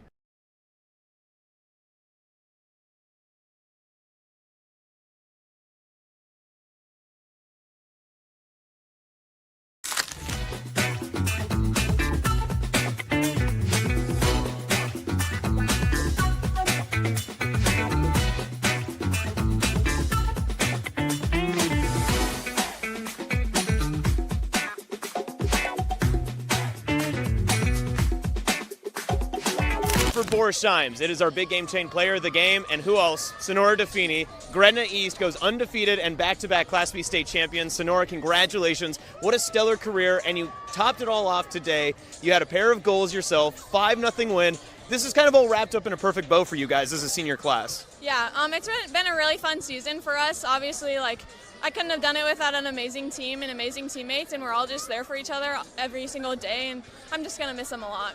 How fun was this to get it going started with not one of your seniors, but Taylor getting the first goal of the game, and then you get all of your captains and everyone else involved near the end? Yeah, that was awesome. I'm so proud of Taylor. She is such a hard worker. She gets in every day at practice, works so hard. Obviously, she's a freshman, so it can be scary going out on the field, but she does so good. And then after that, all the seniors playing together in every single grade, it was so fun.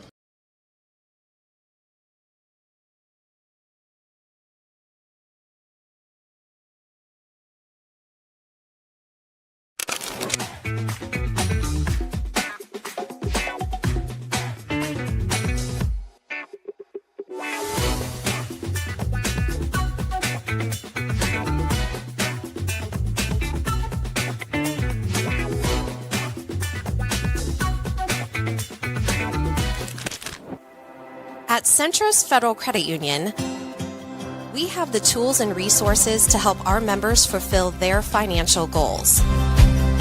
With a focus on building a stronger community for the next generation of leaders.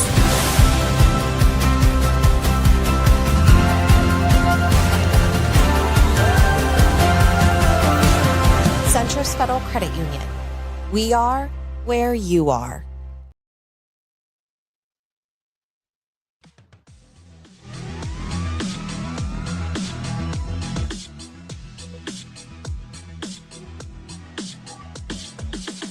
You're listening to Hurrdat Sports Live.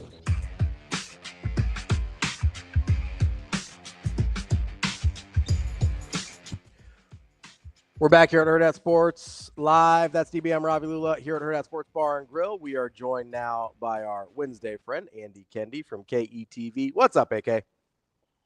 Morning, boys. What's happening? AK, you up and at 'em already? Because you're this is the grimy. This is go time for you. Oh, yeah. And let me tell you how I set the table for the week, boys. I went to the Milwaukee Brewers Minnesota Twins game on Sunday, which sounded like a great idea, and it was great. It was great to see old friends and what have you. But that required me to get up at 6 and drive back to Omaha at Monday and do a full day. So I'm still catching up from that. So Good. Let's just say I didn't just drink Diet Coke on Sunday either. I'm just telling you that much. So Are you feeling a little old manny? Oh my goodness. Holy cow. That trip I used to be able to do in my sleep, and that's a long 500 miles. So Yeah, I mean, AK, you couldn't have picked a better week to try and catch up on your sleep after a quick trip up to the Milwaukee, Minnesota game there. Is this we were talking about this earlier. Is this the busiest week of the year for you? It's got to be close. Yep, yeah. And I say, where is this stuff in like mid-July? Like, can't we sprinkle in one of these events? Well, we're not in school, AK, fortunately. I know. You want to go Iowa only summer high school baseball? Is that what we're trying to do here? That's what I'm talking about. We can mix in some, even bring in softball, do a little softball action that Iowa does in the summer months too. But it is. We were joking last night because, you guys know when you're up against it, you're running around, and we had like 4 things happen in the last hour last night, and then we're dealing with some computer issues and all that stuff behind the scenes, and then I get on set, and it was like a Friday night football night. I'm like, I haven't had studio sweats in a while, so it was a good test for the old man last night. But yeah, to have baseball happen what it did last night in Nebraska, and have it finish up the way it did, and to have a terrific couple of soccer games yesterday. Yeah. And Westside Omaha South and Westside just went back and forth. It was a terrific sports night, local sports night. And then you throw on top of all this stuff is that one of the great events in the state starts today, though, my only complaint is that it's not all 4 classes going at once, but I understand they want to spread it out. But it's Class A and B today in state track and field over at Brooks Stadium, and we're going to see some terrific performances. So, yeah, it is a great time of year. I just kind of wish it wasn't all in like a 7 to 10 day period. We're forgetting baseball, and it's crazy because. Oh, by the way, baseball, and that's the thing, guys. We were talking baseball yesterday. I was just talking about this yesterday. I mean, 3 classes of baseball, 3 different sites. I mean, you got to have a staff of like 15 to even think about covering everything. And, for whatever reason, you got to prioritize and whatever and make your choices. So, yeah, it is a challenge. I've actually just emailing our desk right before you guys called. And, by the way, softball has availability. Nebraska softball has availability today at 12:15. Jordy's going to talk before they leave for Tennessee. And it is a jigsaw puzzle, but that is not a complaint. It's more of we live in a pretty cool sports area. Pretty safe to say, and I'm a West Side guy, so I know what I'm saying, but at least they have 2004. Skyler, the best story going? I'll tell you what, for that community, you guys, I don't know. I've been up to Skyler. I have too. I did a youth camp up there not too long ago. I'm telling you, if you never been, and here's the thing, like my kids were really into Hamilton. I mean, they still are, but back when Hamilton really broke, I have, my wife had something going on today, and she's like, "It's all you. It's a dad fun day, whatever." And I said, "You know what, guys? Let's go to Schuyler. Let's go to Schuyler." And we went up there and we walked around and toured around. And it is a underrated community, and for that community to rally around, and I know it's undergone huge changes. Yeah. But for that community to rally around that soccer team, and to hear those kids speak with such pride after winning that state championship, come on, how can you not feel good about that story? Right? That was a cool, and that's what this time of year is all about. Stories like that, a Schuyler team that I don't think anybody gave much of a chance to pull off what they did last night, and good for them. And that's great. They got now, no matter what happens in the future, they got that gold trophy sitting in the trophy case, and they can always point to 2025, and that's a cool deal. Does your sphere of influence want track the classes all back on the same day at the same time? Does your sphere of influence do like not just professionally, but like the people? Do your fellow brethren want A, B, C, D back together again for state track? I think so, just from a standpoint of comparison, right? I mean, how do you compare somebody who's a top-notch sprinter or a distance runner in classes C and D that get different weather conditions on Friday, Saturday, than you can compare A and B that might have completely different weather conditions today? Yeah. That's the thing that really kind of, it's really frustrating for me to see it. And I understand why they've spread it out over 4 days, facility parking, in terms of support and what have you.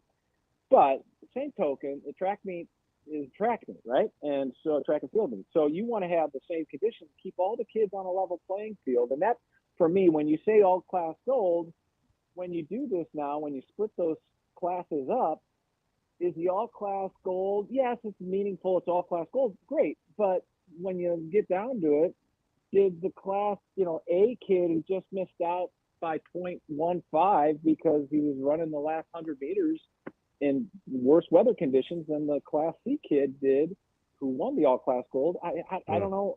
How do you do it? It's almost apples and oranges. I just, and there's something to be said. You guys know it. It is really a cool event. And there's nothing like all 4 classes coming together. You've got schools from all over mixing and matching. And I know it's an incredible undertaking. I get that. But, this is just pie in the sky talking here. And again, old guy, like the way it used to be. Change is hard. But you know what? They're going to make a great 4-day track and field meet with classes A and B, and it kicks off today. And I cannot wait to see what happens coming on later today. And, when we talk priorities, people say, how do you staff? Today it's me and Lauren, and I can't shoot anymore because I'm an old man because I got a bad back. And so, man, Lauren's out. I know. So Lauren's out there shooting track and field by herself. So somebody buy her a hot dog or a Diet Coke. I've got her hooked on Diet Coke. It's one of my spheres of influence. So AK, I'll trade for budgeted items. Would you like me to do some camera work for you? You don't have to pay me in cash. I'm telling you, DB, straight. Yeah, well, you can freelance for us. I'm in. I definitely I will trade for budgeted items. I will tell you this. I appreciate Ike Ackerman because he's a stud. And not only is he a stud, but he's a documented stud. Whoever shoots his stuff, I don't know if it's his dad or family member or whatever, and they post it on Twitter. Oh, they get it real time too, man. It's awesome. Yeah. And I'll tell you, it's horizontal video, not the vertical video, so it's made for television. I'm just saying, you have a better chance if one of your family members shoots a record-setting performance on a horizontal phone and sending it, putting it up on Twitter. I'll reach out and say, hey, can we use this? And yeah, that's great. This is what we're coming to now, and that's great. I actually reached out to Ike and said, hey, can we use this? He goes, oh my God, of course, use it all you want. And, is he not an amazing person? I don't know if secretly he's I don't know, got a hit list, but on the surface, he comes across as an amazing person. Yep. No question. Lauren did a story that we ran last night at 6. I think it's online now. And what well-spoken, good kid, and it's one of those guys that's easy to root for. Yeah. Like how many kids you cover, you're like, yeah, that kid's easy to root for. He may go to a high school that, maybe it's not your high school or whatever, but you cannot help to root for a kid like that. And we'll see if he can break the all-time shot put records later on today. And that's one of the older records in the state. So that's going to be an interesting deal by a guy from Schuyler, by the way. We're on all over Schuyler. Yeah. The guy from Schuyler is the all-time record. I did not know the famous Dallas Sweet was an original Schuyler guy. I'm getting the backstory to kind of putting that program together for Schuyler, man. I like him even more now. Yeah, right? Yeah. It's a cool deal, man. And again, this is what this time of year is all about. When a community can do it and take that step, absolutely. And there's it is a proud community and good for them. Dallas Sweet, Schuyler. How about that? Isn't that something? The Yeah, all-time how nice about guys. AK, so what are you doing with Knoxville versus the Big Ten tournament? Versus, well, again, you could go to yeah. Prasco Park and ride the Ferris wheel. All you have to do is say please and thank you. Everything is free. I know. Well, honestly, you can make a case to travel to like 4 different places this weekend, right? I think I'm gonna. So, I heard it's Chick-fil-A, which, okay, I'm not gonna say anything, but Prasco Park with the guys from, I think it's a pharmaceutical company, and I think the only exchange for everything being free is just #be kind. Like Prasco Park may be the place to be. I don't know. Knoxville will be rocking too, though, and they got better food, so I don't know. We know DB's a big Nashville hot chicken guy. I don't like wet chicken, but I got a lot of other options, right, for food. Because I what am I eating close to Cincinnati? Chili? It's too hot for chili. Big Skyline guy. No, I'm not. No, I don't rock with I don't rock with ketchup and beans. AK, so how are you gonna do it? well, I tell you, we discussed going to Knoxville. It is a big time. It's 14 hours. I looked 14-20 maybe. Yep. And that this day and age, you gotta budget your hours and who you're sending and what have you. So we're not going to be in Knoxville, but we'll still have coverage. We're getting help from our affiliate out there, and hopefully we'll get the same amount of coverage. We just won't have one of our you won't see Matt's beautiful face or Laura's beautiful face on the television introducing stuff. So they go to Oklahoma City. Yeah, you'll be there. Look out. Just have Matt jog.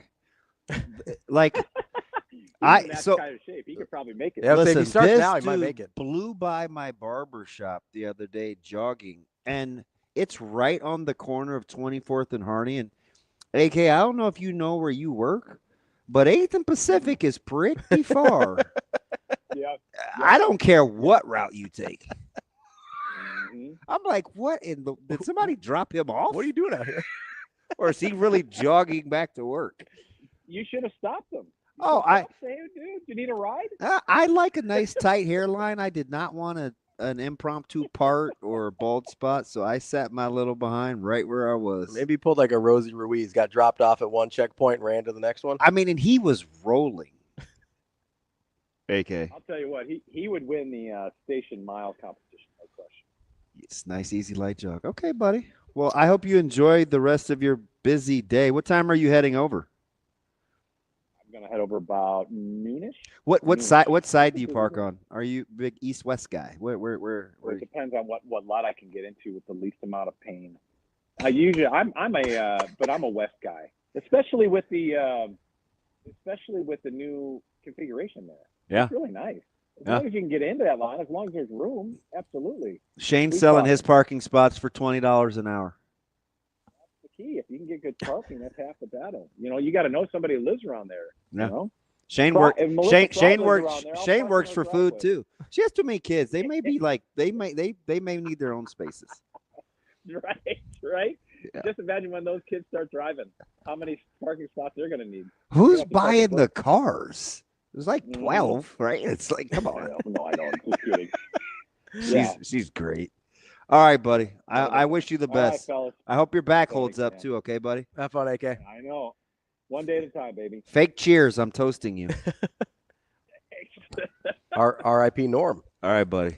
The guy that played Norm died yesterday. Oh, George from Wendt? Cheers. Yeah. Norm Wendt? What's his name? Yeah. Wendt? Something George Wendt. Wendt, I think his name was. Hey, I should get a point for that because I don't really follow you. Yeah, George Wendt. That's Nailed not it. normally in my wheelhouse is what I meant to say. What wheelhouse is that? I don't know. The Whites? I don't even know why I knew that. Is it because Sam's a Red Sox guy? Is that the problem? I didn't really rock with that show. And my favorite guy was Coach, and people would make fun And of he me passed because- away early in it. Thanks for sharing. Wow, spoiler. Oh, Yeah. like you haven't seen Cheers? Big Diane guy, were you, Shane? You strike me as a Big Diane guy. Shelley Long was pretty cool. You like a lot of sketchy looking women. Pretty cool. We'll be back. More Hurrdat Sports Live.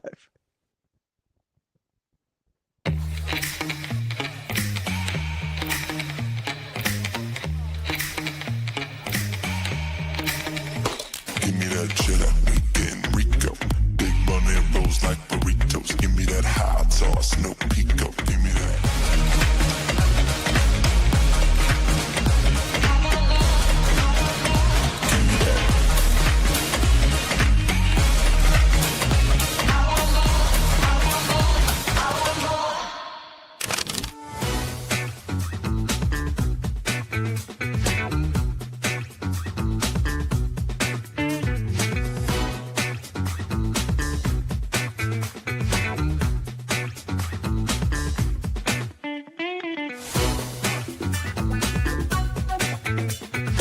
For Hurrdat Sports and for Borsheim's, it is our big game chain player of the game, and Kiana Perez hanging out with us from Lincoln Southwest as it's back-to-back gold championships coming back to Lincoln. First and foremost, just that feeling, knowing that you accomplished back-to-back. What's that like, especially coming off the season you had last year? It's a great feeling. I mean, I feel like we work for this moment our whole season. We take it game by game, and then when it's time to come out here, I think we really put it to it. I'm just so glad I could contribute to my team because I think everyone on my team really deserves this. And I don't know, we work so hard.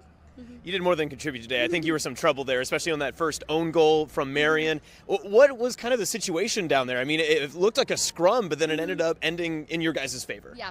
I think I was going more for the slot. I'm carrying an injury on my left foot, so it's a little weak on that side. So I was trying to get the slot, and it just happened to be hard enough to go in my favor in the back of the net.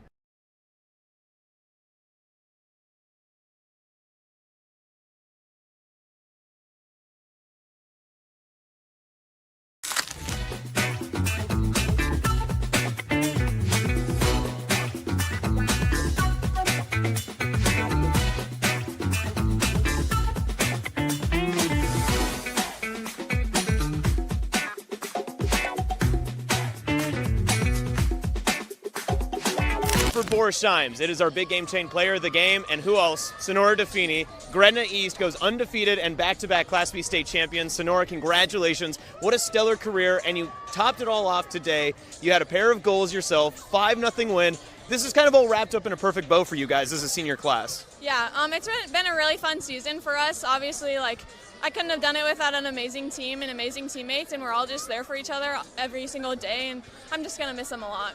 How fun was this to get it going started with not one of your seniors, but Taylor getting the first goal of the game, and then you get all of your captains and everyone else involved near the end? Yeah, that was awesome. I'm so proud of Taylor. She is such a hard worker. She gets in every day at practice, works so hard. Obviously, she's a freshman, so it can be scary going out on the field, but she does so good. And then after that, all the seniors playing together in every single grade, it was so fun.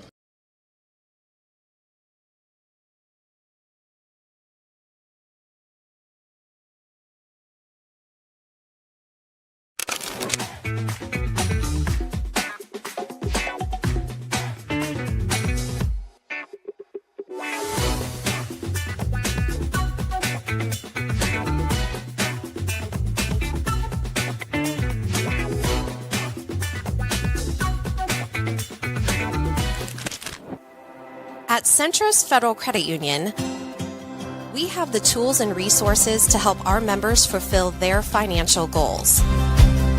With a focus on building a stronger community for the next generation of leaders.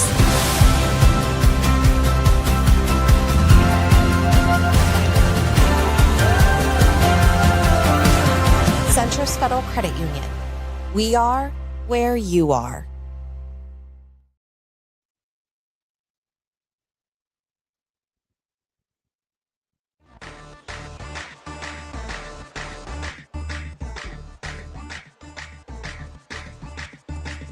You're listening to Hurrdat Sports Live.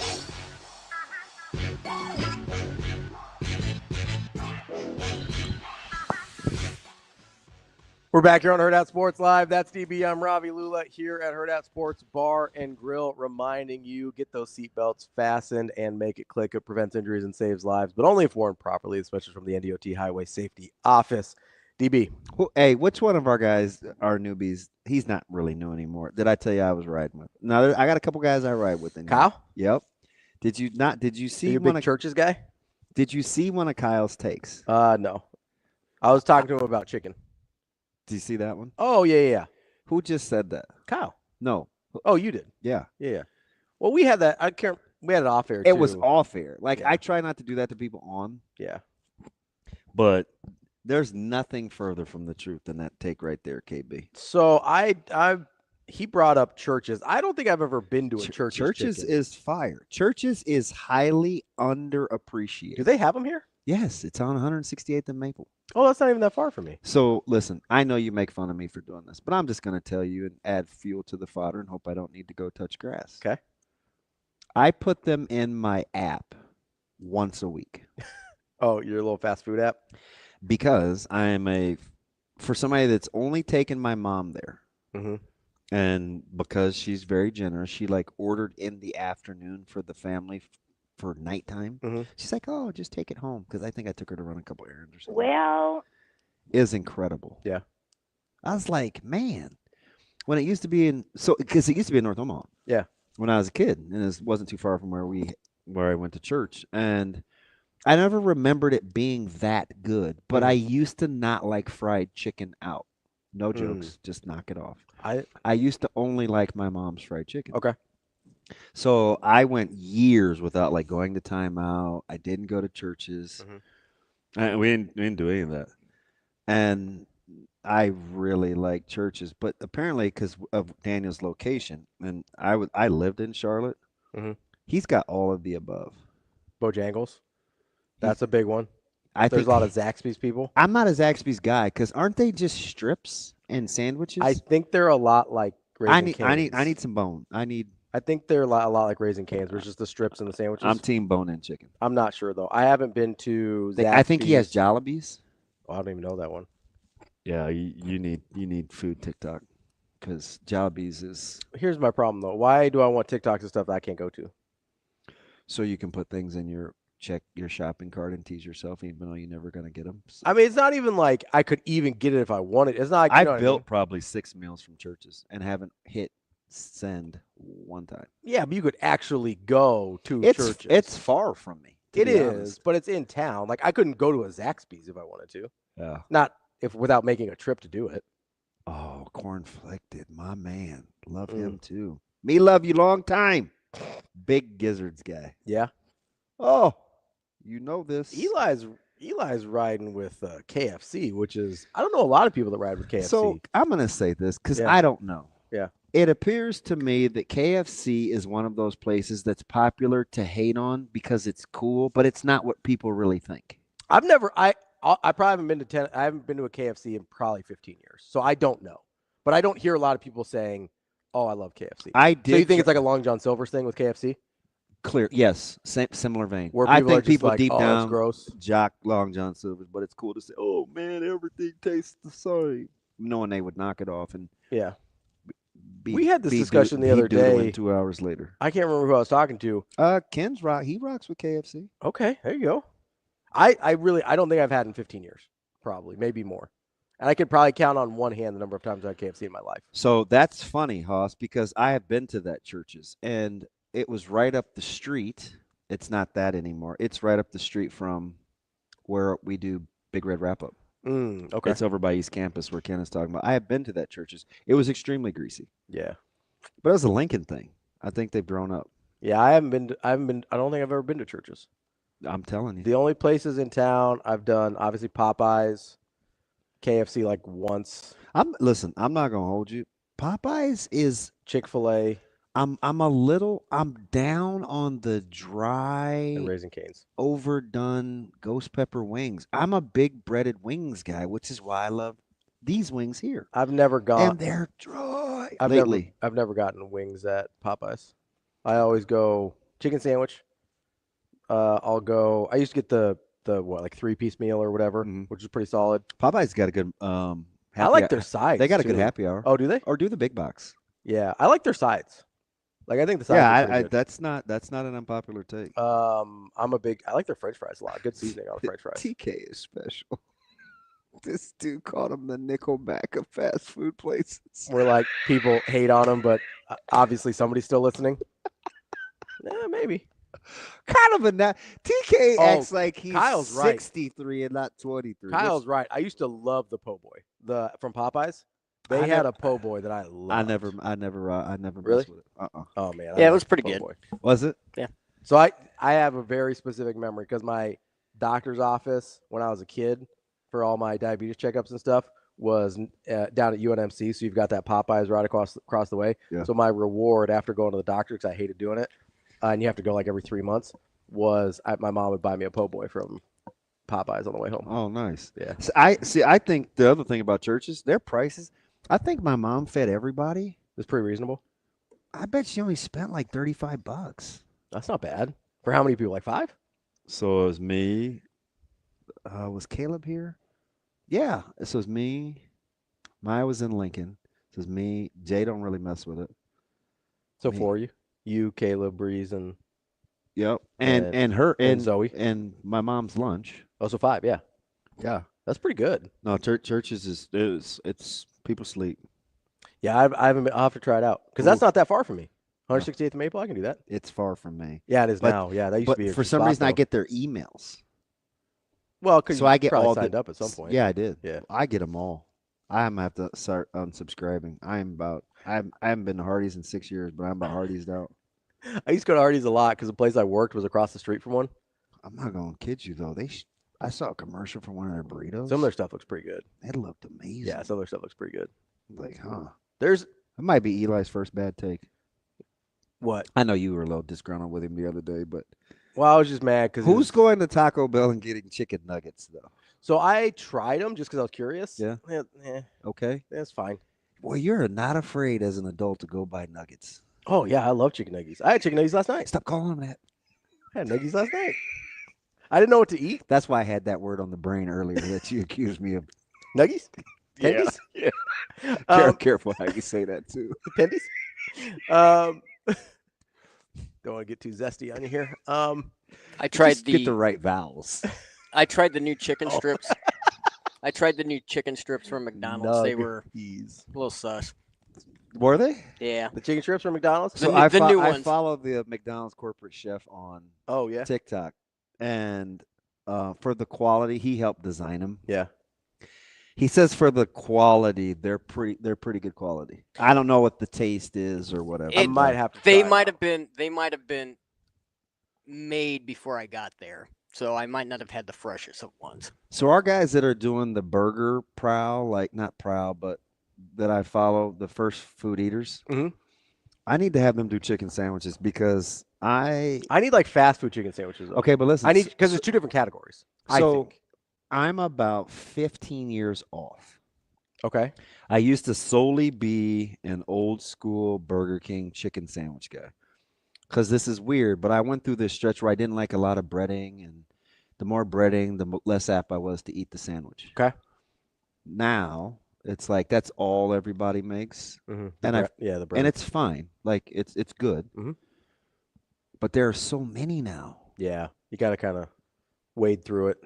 Like, I mean, the only reason I have the Wendy's app was because of their chicken sandwich. I don't eat burgers there. I don't think I've ever had a Wendy's chicken sandwich. That might be the only place I have it. They got a bacon chicken club that's off the chain. Is it really good? Yes. I might have to check that out. It is. I do like a good chicken sandwich. Me too. Like I'll mess around with a good chicken sandwich. And especially now that with the Blackstone in my grill, that I'm not as apt to eat burgers out. Yeah. I will get a chicken sandwich. I generally, especially fast food. You know one thing I never order? What's that? A grilled chicken sandwich. Yeah, me either. No, they're not even grilled. I don't know why they say that. They just mean not breaded. Yeah, it's not. You had the fake sear marks. Yeah, they like put the fake lines on them. I ain't rocking. Pass. I'm not rocking. No, I'll get some grilled chicken at a real restaurant, like not a fast food place, like a sit down place. But I'm not getting grilled chicken at a fast food place ever. I don't get 100% pass. I don't get grilled chicken anywhere. Yeah, I'm not a fan there. Mm-mm. I do. I'd sit down and watch a series on best chicken sandwiches in Omaha, though. Right, because I think it's interesting. Yeah, there's a lot. Yeah, like meat to breading ratio and spice and. Now a lot of it is preference, so you'd have to get real specific on what is what each one brings to the table. Hey, are you a break apart bun guy or toasted bun guy or like what are you? So it depends. I like a toasted bun, but some people you can't overdo it, right? Because I don't want it to be too crunchy. I just want that real light crust, and then it's soft on the inside still. That's my preferred bun, just like a light toast. So I think they butter it to get kind of that almost crisp on it on the outside without cooking it for too long. But I don't really like. I think that crisp is important because that way the bun doesn't get soggy. Like it kind of insulates the bun from getting soggy. If you just throw a bun on there, it gets nasty. He said, Kyle, if you want healthy chicken, you ain't putting it on a bun with fixings. That ain't the point of getting a breaded chicken. No, I'm with you. If you're gonna do it, just do it. Yeah, if I'm doing it, I'm doing it. No half measures. You know? Although I will eat all the breading and not the bun and convince myself I'm making progress. Oh, hey, baby steps, you know. And I'll not. You've seen it. Knife and fork it. It'll still have the cheese, the bacon. I'll eat that thing like. Yeah. And I'll take it home and melt another piece of cheese on top so it'll hold. The Shocking. bacon won't get away from me. Good piece of cheese guy. Did you read Tony's tweet this morning? Yeah. I'm gonna have to move on from Tony. TG, that's your guy. Man. Oh man. Let's take a quick break here. Coming back, I want to get to Wisconsin and Rutgers. We'll dive back into our middle class of the Big Ten. Can you give me a tease? Were you closer to being surprised or not with either of the schedule breakdowns? I was surprised on Wisconsin's. Okay. That's a tough schedule. It's out there. Just putting that out there. It's a tough schedule. That's one we'll get into with Wisconsin and Rutgers coming up next here on Hurrdat Sports Live.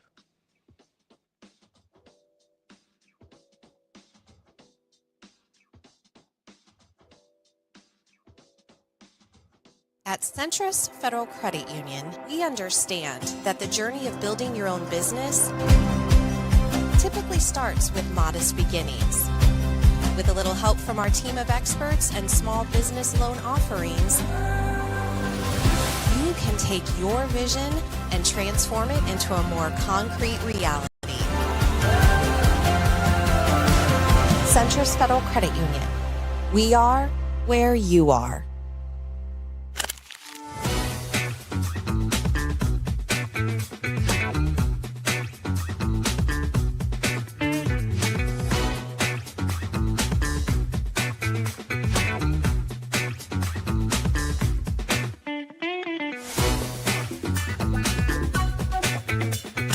For Hurrdat Sports and for Borsheim's, it is our big game chain player of the game, and Skyler, for the first time ever, Class B state champions, and Richard Delgado, big reason why.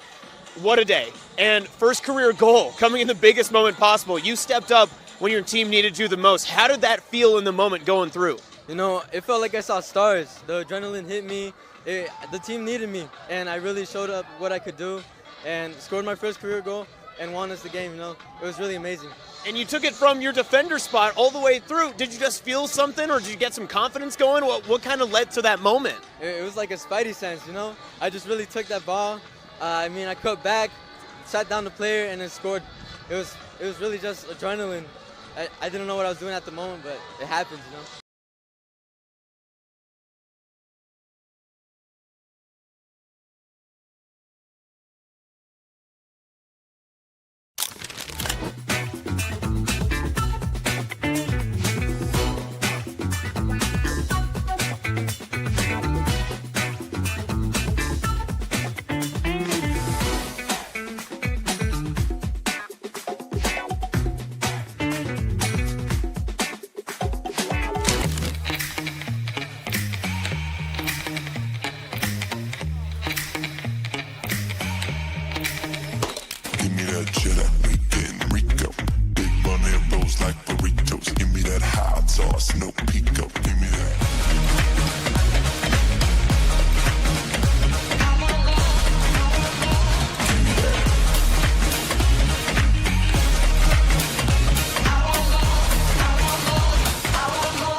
Hurrdat Sports and for Borsheim's. It is our big game chain player of the game as Omaha Westside gets the title back. 21 years in the making, and it's Miles Oxman hanging out with us.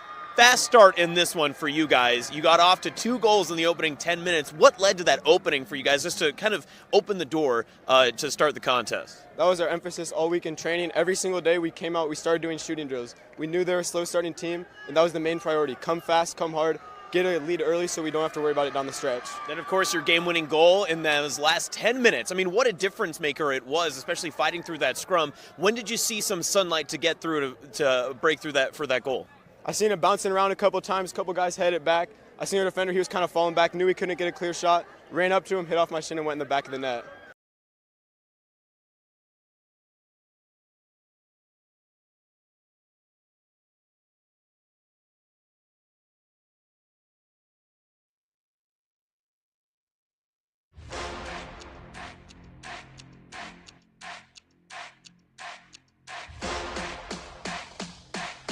Welcome to Hurrdat Sports Live.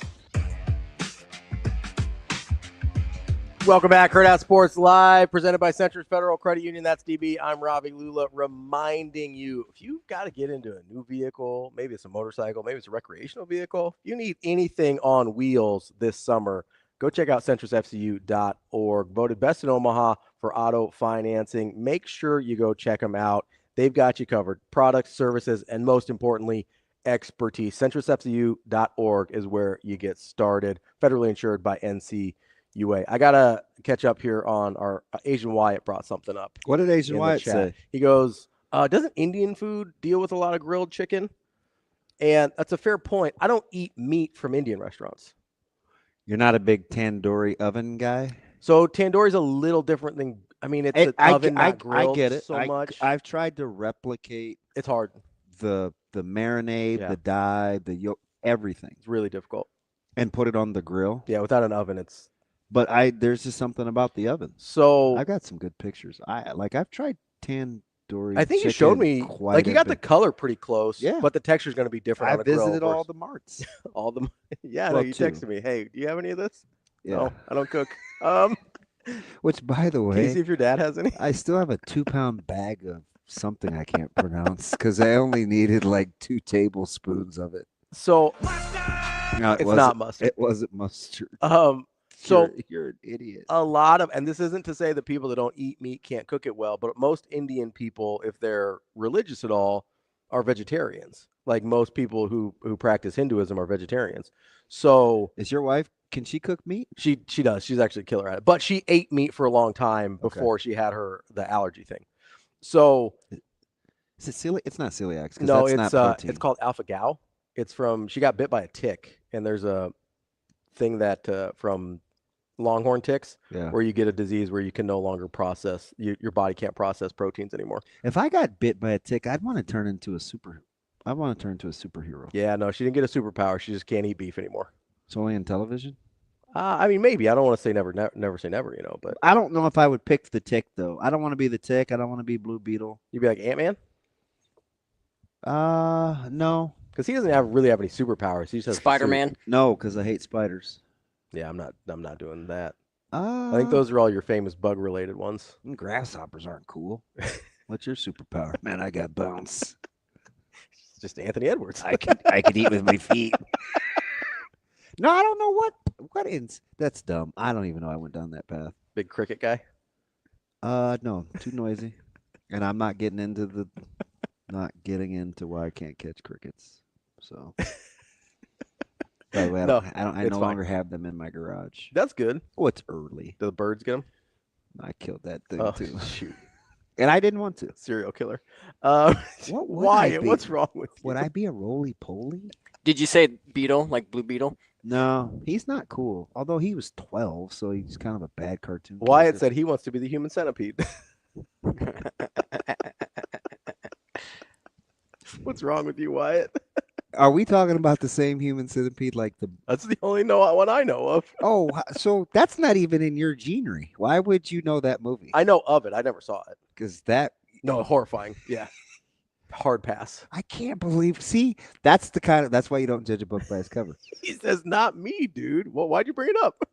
So you want to be the Fly? They're kind of gross, and I don't like poop. So I'm out probably on the fly. What? It's kind of gross, and I don't like poop. It's just funny. Sounded funny. Your cadence got me. I don't think I would rock with the fly either. I don't think I want to be any bugs. I don't want to be a butterfly. They're soft. They can fly, though. That's cool. Maybe it's not an insect, though. Shoot, I was going to say a scorpion. I was just going to say scorpion. That's kind of an insect. I don't think I want to get bit by anything then. All right. Pass on getting bit by. Who are you? I'm Monarch Man. Yeah, probably not. What? I can feel you. feel like Monarch Man would be very engaging. Okay. I can't believe Wyatt said that. It's gross, man. Get out of here. TK goes, Mothman. Nope. Out on Mothman. Like the prophecies. Actually, an underappreciated good movie. Yeah, I never saw it, but I'm aware of it. That's Richard Gere, right? Yeah, it's kind of a creepy movie, though, isn't it? Yeah. Yeah, it's pass. I think I'm in on that. Makes sense. It wasn't like, okay, dude, the brushes you use to paint me, it's only like you have two brushes. Serial killer? Or immature. Child. Yeah. Neither of those things are true. No, it's fine. It's fine. Let's get to the middle class of the Big Ten, because we were going through Wisconsin and Rutgers, and fresh off of losing to K-State in a scintillating bowl game, which according to you nobody could get up for. I'm not saying they couldn't get up, but that's why I find it a little ironic, because the bowl game also meaningless, but they did get up for it. That's weird. Like maybe Michigan State can rally, Not reeling me put in. on the jersey one more time for your teammates. Like Coach Revelle says about how they feel. I know what you're not trying about the to scoreboard. do. No, I'm not trying to do anything. But I would be either your Moby Dick or the old man in the sea. You're not reeling me in. They call me Ishmael? You're not. Anyway, you want to start with Rutgers or Wisconsin? I want to start with Rutgers and Ethan Kaliakmanis. Okay. That's it doesn't matter how long he stays in college. He's still only okay. Like, he's not that good. Okay. Like, he can stay in college as long as he wants. Like, this isn't. You're not riding with Kaliakmanis? No, I don't think he's very good. I know he's diced Nebraska up before. I still don't think he's very good. What about Ian Strong? No. He's a good player. He's fine. Get vertical. Vertical? Like hops, like that grasshopper you're talking about? Pretty good receiver. Oh, he is, but you got to have better, like, Kaliakmanis going to get it to him? And they bring back their top two receivers. That's fine. Okay. Kaliakmanis is still kind of who he is. All right. I'm not, I'm not riding with that guy. I don't think he's very good. So you can have all the good receivers you want. What about Dijonborn defensively? So defensively, Rutgers is super interesting because I feel they're good, but maybe I'm mistaken here. They're replacing a lot of guys. Well, so they were so hurt, right? and So banged up. I don't know. I know they brought in a ton of transfers. Yeah. On that side of the ball. So I don't know which of those transfers are going to play versus the guys coming back from injury are going to play. I know it's going to look a lot different than it did last year, regardless, one way or the other. Okay. So I don't know what that looks like. I don't know if you're going like all transfer D line with like O'Neal and Blue and you Weaver. You gave Indiana the benefit of the doubt. I think I like Signetti more than I like our guy Schiano, and I like Schiano. Really? Yeah. But maybe, honestly, so part of the reason with Indiana is I trust his ability to put together a functional offense with Mendoza more than I trust Rutgers' ability to put together a functional offense with Kaliakmanis. That's a lot of it. So, while the defense figures it out, I think Indiana's going to be able to score. I won't. And I don't really trust that with Rutgers. I won't pick at that. So I don't know. Part of it for me is I don't know what the defense looks like early for Rutgers, because are those guys coming back going to play? Are the transfers going to play? You could have an all transfer defensive line and half of your defensive backfield as well. Yeah. So do you know why I picked Rutgers? Why? Because they play Iowa, they play Minnesota, they play Washington, and they play Illinois. Mm-hmm. So they've got a lot of those teams that we're talking about. 100%, which is why I picked Rutgers. So let's get to Wisconsin's even worse. Oh, Wisconsin is. That's why, but I feel like that's why I feel like we have to talk about them. So let's start with Rutgers and their schedule. Okay, at Ohio, Ohio at home. I'm going to call that a win. Okay. I think, I'm going to go give them 3-0 in the non-con. So they beat Miami of Ohio. Roethlisberger ain't coming back. Yeah. Norfolk State. Absolutely. Yeah. What do you got against HBCUs? Nothing. I just think Rutgers probably going to beat them. Okay. Although that's where Vic's at, isn't it? Norfolk State. You get Iowa. Yeah. At the house. Iowa's going to beat them. It's their Big Ten opener. Iowa's going to beat them. Okay. I think I'm a little higher on Iowa than some. Not than me, though. No, but I think I haven't forgotten about them. Like, I think they're very much in this mix with the Illinois, Nebraska, Indianas of the world. Okay. So you're at Minnesota. That's a real 50-50 for me. I think Iowa's better than Minnesota. If you don't like I'm not going to tell you how to think. I think Iowa's better than Minnesota, but here's the other thing that I do. Like, sequentially, I have to look at it to go, okay, do I think Rutgers is going to lose 4 games in a row? That's part of how I look at this, right? You don't have to fast forward to 4 because you're going to start with just 2. Right, but then I look at, okay, I could see them losing 2 in a row, but then they go at Washington the next week. I'm like, all right, they're going to lose 3 in a row. Then they got Oregon at home. Do you remember what you said about Washington, though? I think Washington's not as good as – that's a 50-50 game for Washington, I believe. Yeah, but you said Washington would win that game. I agree. So that's a loss already that I've got for Rutgers. Are they on the road at Minnesota winning? I'm going to say no. Okay, so right now they're 3-3. Yep, and they're about to be 3-4 because they're going to lose to Oregon too. Okay. They're at Purdue. I'm going to call that a win. Okay. Well, you hate Purdue. Yeah. I think they're bad. Yeah. They go to Champaign. That's a loss. At home against Maryland. I'm going to call that a win. At Ohio State. Loss. At home versus Penn State. Loss. It's a 5-win team? Yeah, 5-7. Okay. I think that's where in the neighborhood. I mean, it's 5 or 7 or 6-6 for me. Like, that's the neighborhood that they're in. That's fine. Are they closer to being 5 or are they closer to being? I think closer to being 5. I think that schedule does not do them any favors. Okay, so right now they go below Washington, Illinois, below Indiana, below Washington. Yep. I will put them down a ways. Okay. Yeah, I don't love them. Can they be a spoiler? There's a couple of those games they could certainly win. So there's 3 in a row where I think you should be cheering. Iowa, Minnesota, Washington. Correct. Yeah, absolutely. Those are all 3 games that they could win.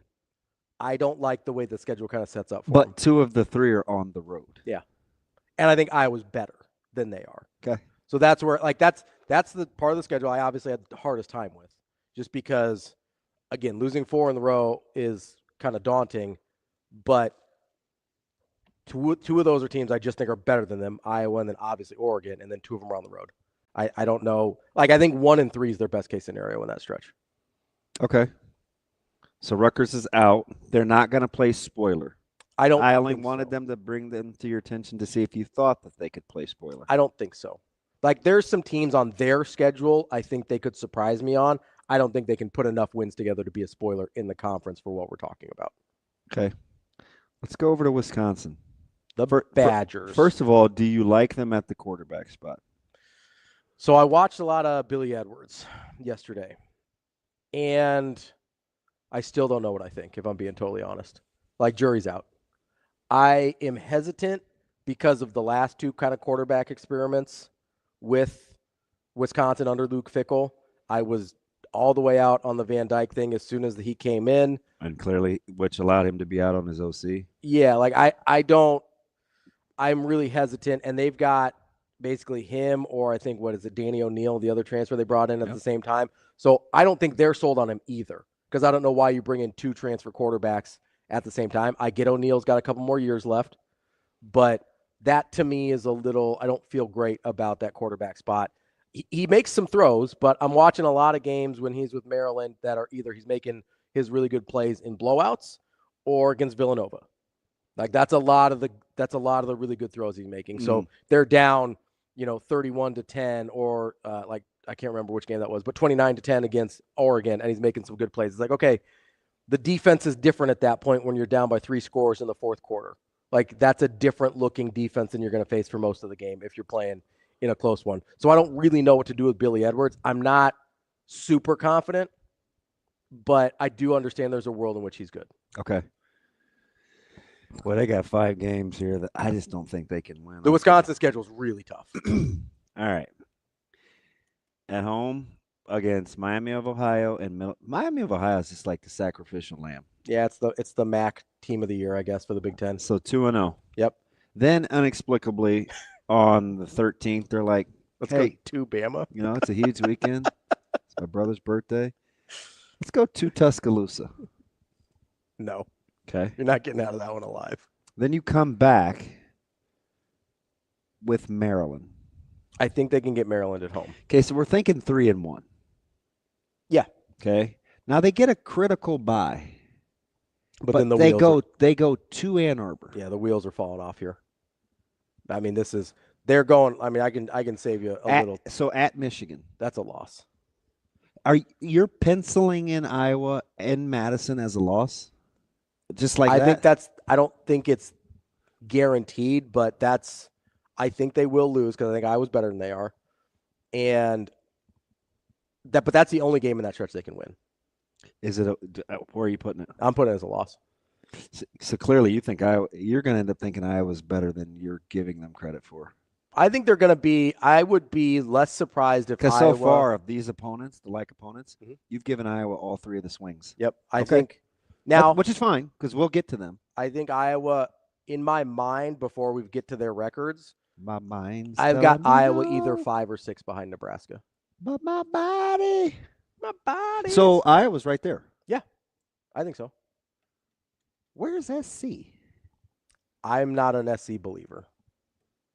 You can't. Yeah, so they have to be out. I'm not a Maeva guy, and I'm not a Lincoln Riley in the Big Ten guy. So, like, I've got huge questions about SC. So, should I do SC or UCLA? I think USC is more talented. I think UCLA is more interesting this year. And we could do 4. We can do 4. It's fine. We don't have to limit ourselves. Expand our minds. Well, that'll have covered everybody in the middle. Yeah. Because it's Washington, Indiana, Illinois. Yeah. I think we should Then we'll do Iowa, UCLA, USC, and Minnesota. Yeah, I think we should do all 4. So I've got 4 straight losses. I have them losing to at Michigan, Iowa at home, Ohio State at home, and at Oregon. I think they go 0-4 in that stretch.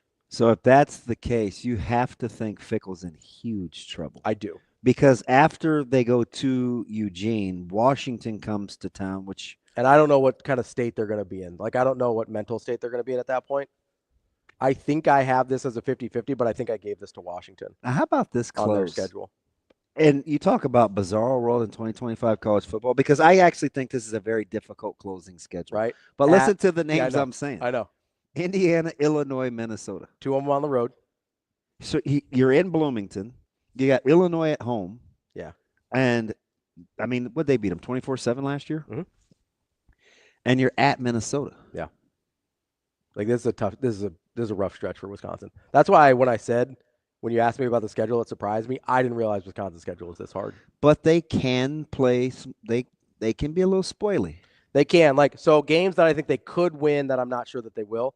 So games I think they could win. They could win Iowa at home. That's on the table for sure.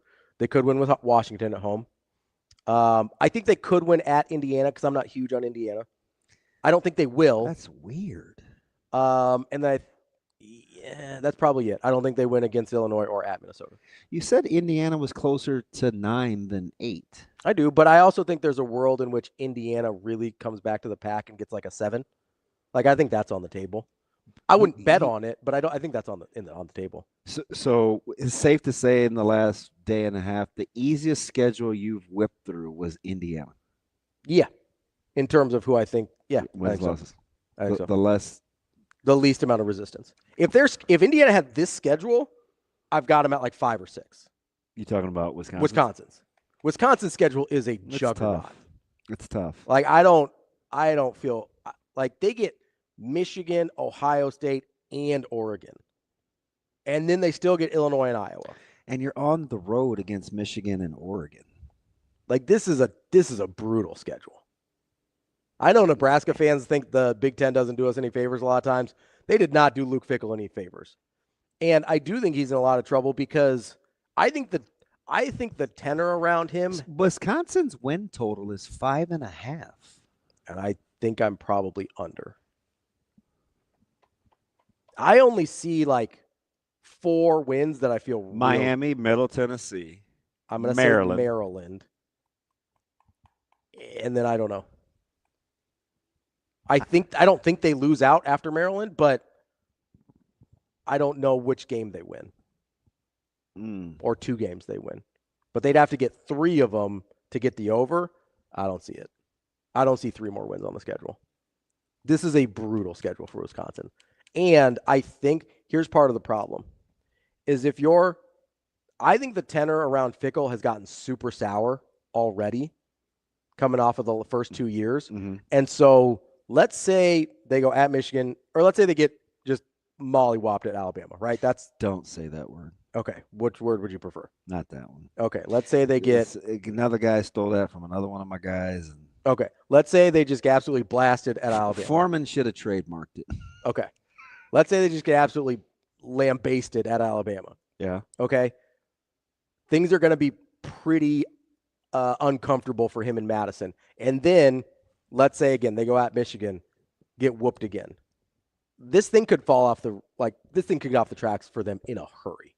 Like by the time you get to Ohio State, they could already be having hot boards and like having discussions about replacements. And we're starting with a fan base that's clearly not happy right now. That's already. the thing. That's why I started with the tenor of where he starts, right? They're not starting with, hey, we love this guy, we want him to be successful. They're starting with, why'd you change our offense? Why'd you bring up the air raid? Why'd you bring in Phil Longo? Why'd you do this, and this that's been successful and for the last 25 you never had the Godfather on board.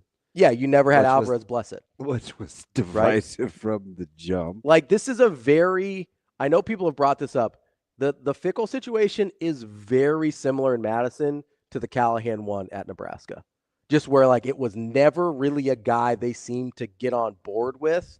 He came in with a resume that got some people excited, but just the way he went about things felt culturally not a fit in Wisconsin. And even though I still think Luke Fickell's a good coach, and I still think Bill Callahan's a good coach, like it got a situation that became untenable in a hurry, and I don't know how he recovers it. With this schedule, I don't know how he could, because I think he'd have to win like 9 games this year for them to feel good, and there are not 9 wins on that schedule. So I thought this was interesting just in researching this deal over the last handful of, because I'm really the only one that know where I wanted this schedule to go, schedule talk to go. So I appreciate you playing along. Here's this is the consensus top 5 toughest games for Wisconsin. Let me know if you think any other team has this in the Big Ten. Okay. Alabama, Illinois late in November. You're at Michigan. You're at Oregon, and you have Ohio State at home. I don't think anybody's close. I don't know anybody. So if you're saying, a lot of the people we've talked to, right, the top 5 teams in the Big Ten, Oregon, Ohio State, Penn State, and then either Michigan or Illinois has been in the top 5 or 6 for almost everybody, right? The only team they're missing is Penn State. I know. Like, that's bonkers. That schedule sucks. Yeah. Like, I don't know how else to put it. I just think it's interesting, and I'm going to land this here in and a I second. didn't even bring up Bama. I just think it's interesting how I want to be clear here, but the last 3 games on their schedule are tough. Yes. And none of them are traditional Big Ten powers. Yep. So I'd like to reiterate to you, if Nebraska does what you want them to do, it will clearly have been job well done, good and faithful servant. It will not be easy, but we talk about it very casually about the jump we want Nebraska to take. So they're certainly not going to. I'm building the case, but I'm certainly high on Nebraska. I think I'm maybe building the case, and I don't know where this is going to go as I really carve into the next 4 team schedules. Mm-hmm. Am I building the case for something that is really, really, really, really good that we better stop and be able to appreciate and not take for granted? Mm-hmm. Or is it this built-in grace because of the degree of difficulty? Yeah. That's what I don't know until I get ready to land this plane. Yeah, I think there's a couple things at play here if we're moving it to Nebraska. You already have to be feeling that this is going to be it's a heck of an accomplishment. Yeah, but we believe it's going to get done. I think they're very capable of it. Yeah. That's where I land, right? Like, I understand that this is a huge lift for them. Like, they're climbing a mountain here. What I continue to look at is, do I like the way they've built things better than, I think I'm building the case. We ought to, if they pull this off, we better be pretty appreciative. Yeah, 100%. Right? Like, this is not an easy task as we look at. It's this a good lift. As we look at, some of the teams that either Nebraska doesn't play, and then we'll get into the ones they do play. But do you read Tony? No, what do you say? He said the Wisconsin breakdown just gets worse every time I look at their schedule. It's so bad. It's daunting. That schedule's like, they could be significantly better this year and not win any more games. It's daunting. Like, that's a brutal schedule. They're like, but even with their daunting schedule, like, Nebraska's isn't easy. I think it's more manageable than that. Yeah. Depending on who ends up being good, right? We don't totally know because, Indiana last year looked like it would be a win before the year, and then it turned into Indiana, right? That's a playoff team out of nowhere. Although we're misremembering. You were paused, and you're like, hey, Cignetti's good. That was always the tricky game for me of the first handful. But nobody thought they were a playoff team. Correct. Right? Like, they more challenging than we expect Indiana to be, sure. Not a playoff team, right? So, and even in the moment, nobody thought they were going to get a boat race like they did. So you always have that outlier. I don't really know until I see Illinois this year. Like, I am really interested to see how the weight of their history kind of lays on this team, just because they really do struggle with success. So I'm really interested to see that. But if I'm talking about the way Nebraska's built, both culturally and roster wise, I will take my chances on a heavy lift. Do you trust me building the rankings backwards already? Do you want me to slot Purdue, Wisconsin, Rutgers as 18, 17, 16? Yeah, that's fine. You don't know Northwestern. There's a couple of little outliers in there. Yeah, I mean, I feel like I have a pretty good grasp on who the bottom teams are. I don't know what order. The bottom four? Yeah. Because you would put Northwestern in there? Yeah, I'd put Northwestern in the bottom four. I might. So you said Purdue, Wisconsin. You only have Rutgers at 5 wins right now. Northwestern, Rutgers. I would maybe throw Maryland in that conversation as well. So bottom five, I feel good about. I don't know what order, but I feel like that's the bottom five of the league. Yeah, so 12 through 6 is pretty thick. Yeah, yeah. I would actually four. I would say 4 through 12 is pretty thick. So that's one thing that's come out of this. Yeah, I don't think there's a. I'm less locked in to one. I'm less locked in 1 through 5. Yeah. Than when I started. I'm very locked in 1 through 3. Like, I think that's I'm a no-brainer. I'm less locked in. After 3, I think all hand. Like, I think it would be useful to do this. How many teams do you think can finish 4th? I'll go through the list. Hang on. I'll go through. You say yes or no. Okay? Yeah. Indiana, can they finish 4th? Yes. Illinois, can they finish 4th? Yes. Iowa, can they finish 4th? Yes. Michigan? Yes. Minnesota? Yes. Rutgers? No. USC? Yes. Washington? No. Michigan State? No. Nebraska? Yes. UCLA? No. And then I'm assuming no on Wisconsin, Northwestern, Maryland, Purdue. Correct. Is that 7 teams. Yeah, that's about right. That's a ton of teams that can finish 4th. That's about right. Because 4th place in the Big Ten is going to have a really good shot at being in the playoff. Okay. But I do this. Okay. Yes. But that's what I mean. That's crazy. But here's the thing, though. Yeah. If you're going to go the AQ route with the play-in with the 5th and 6th place team, which in essence is in the playoffs. Yeah. You only have to get to 6. I know, but that's next year, not this year. I understand that. Right. But that's your year. Yeah, no, I know. That's the year you're calling. 100%, yeah. If they get into 6th place by next year, I feel like I am right. Well, you will be. Yeah. Assuming that the proposal goes which through. would be incredible. Yeah, because I call it like 3 years out. And yeah, you got some grace because of the number of participants, but still. Yeah. You were saying that about a 4-win team that didn't look very good. Yeah.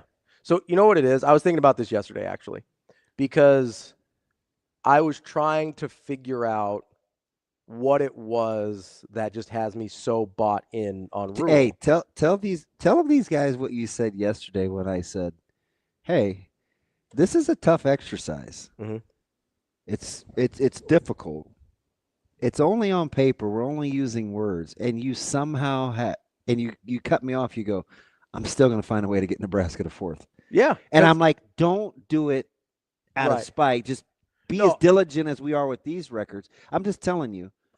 But I said that not because I'm just being defiant or whatever. It's because I actually think Nebraska is the 4th best team in the Big Ten. Like, I actually believe that. So maybe the records will work out and I'll have them at 5th instead of 4th, just depending on how it all plays out. But I sit here and I go, okay. Because you're not leaving yourself much wiggle room. I understand that. Right? Like this. I don't want any wiggle room. I don't want any wiggle room. Like, this is pretty. You start doing this is tough. If I'm wrong, I will eat it. Like, if I'm wrong, I will be 100% So wrong. at no point right now are you thinking, man, how am I going to get these guys to 4th? No. I think this is a really good football team. I think it's going to be a really good football team. And I like the confidence. Here's part of the thing, right? A lot of it is personnel. I really like the personnel. I don't know if people think I'm doing a bit with the defensive line or anything. I love this defensive line group. They have enough guys that I really, really like their skill sets, and I'm positive they're going to figure it out. Hang on, Ken. How do you get Rutgers to 8? And I like Rutgers. I don't even know if I could get Rutgers to 8. Let me go back. How do we get Rutgers to 8? All right, let's go back to the schedule. Okay, Ohio, all right, we got them 3-0. If you have them beating Iowa at home, they're 4-0. Yeah. I don't think that's a reach. No, that's on the table. I said that was on the table. Okay. Yeah. So let's give Ken that one. Okay. But then you go at Minnesota. I don't think they beat Iowa and Minnesota, but maybe that's just me. Let's say they win one of 2 on the road. You either win in Minneapolis or you win in Seattle. So you're 5-1. Okay. Lose to Oregon. Purdue gives you 6. Maryland gives you 7. You're not getting 8. Penn State, at Ohio State, at Illinois. You're not getting unless they sweep Minnesota and Washington. I find it hard to believe they're going to sweep Iowa, Minnesota, and Washington. But I don't have to squint to get to 7. I have to squint a little. I can get you to 7. Yes, to 7. Yeah. I thought you were going to say 8 in my head. I jumped ahead. I don't have to squint to get to 7. I have to squint pretty hard to get to 8. Huh. That's weird that's the one he picked at. Listen, I mean, part of this, but I do kind of see it. Part of this is a Kaliak-Banis thing for me. Like, I don't think you're winning 8 wins with that. I don't think you're in 8 wins with that guy at quarterback. I'm just telling you what he's going to be asked to do in that offense. It's not a reach. He doesn't have to take the cape off. No, he doesn't. But you have to be a little bit more dynamic offensively to get to 8 wins. And I don't think they are. Like, they have to replace a really good running back. So, okay. You were kind of him-hawing around about Illinois. What if they cough that one up on the road? I don't think they're going to cough that one up on the road for Illinois, personally. I mean, it's in Champaign. Yeah, I meant for them to win it for on the Rutgers road. on the road. Yeah, I'm more hem-hawing about Illinois as a top 4 team, not about being better than Rutgers. Yeah, so I'm just getting the sense you didn't really love Illinois last year because they're bringing back 18 starters, and I hear status quo. Yeah, I think they're going to be about the same as last year. Okay. I don't think there's a leap. Like, I think they sort of maximized the roster last year. I thought they did a really good job with that. And I think Brett Bielema was a really good coach. I like what he's doing in Illinois. But if I'm weighing everything, I think, like, sometimes status quo isn't positive. But you have Illinois ahead of Indiana. Yeah, because I think Indiana's going to fall back to the pack a little bit. Indiana overachieved last year. I thought they maximized. I don't think you can overachieve. Fair. I do think football is not. I think sustainability-wise, what Indiana did last year is harder to replicate. So I've got them falling back to the pack a little bit. I also do think, and I brought this up yesterday with Rourke and the skill set between Rourke and Mendoza. I think Rourke, despite not being as overall talented, probably had a perfect skill set for what they needed from Indiana in that offense. Mendoza, bigger arm, can make some different throws. I don't think he's got the consistent precision. Like this, I was thinking about this yesterday. Like Phillip Rivers probably had more arm talent than Drew Brees, right? About the same, but yeah.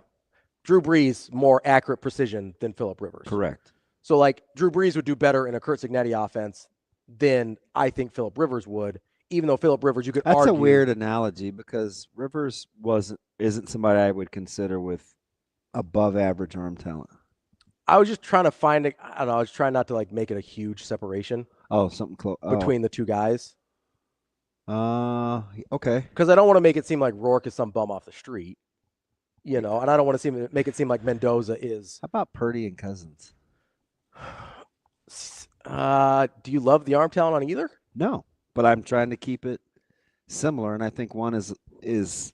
I think there might be a little. So I view Purdy and Cousins as more similar than I view Mendoza and Rourke. I would maybe go. You know who's? How about Tua? I'd say Purdy and Tua, because I think Tua's got a little better arm talent than Purdy. Oh. But Purdy is. But not elite. No, not elite, but better arm talent than Purdy. Obviously, he got picked first overall for a reason.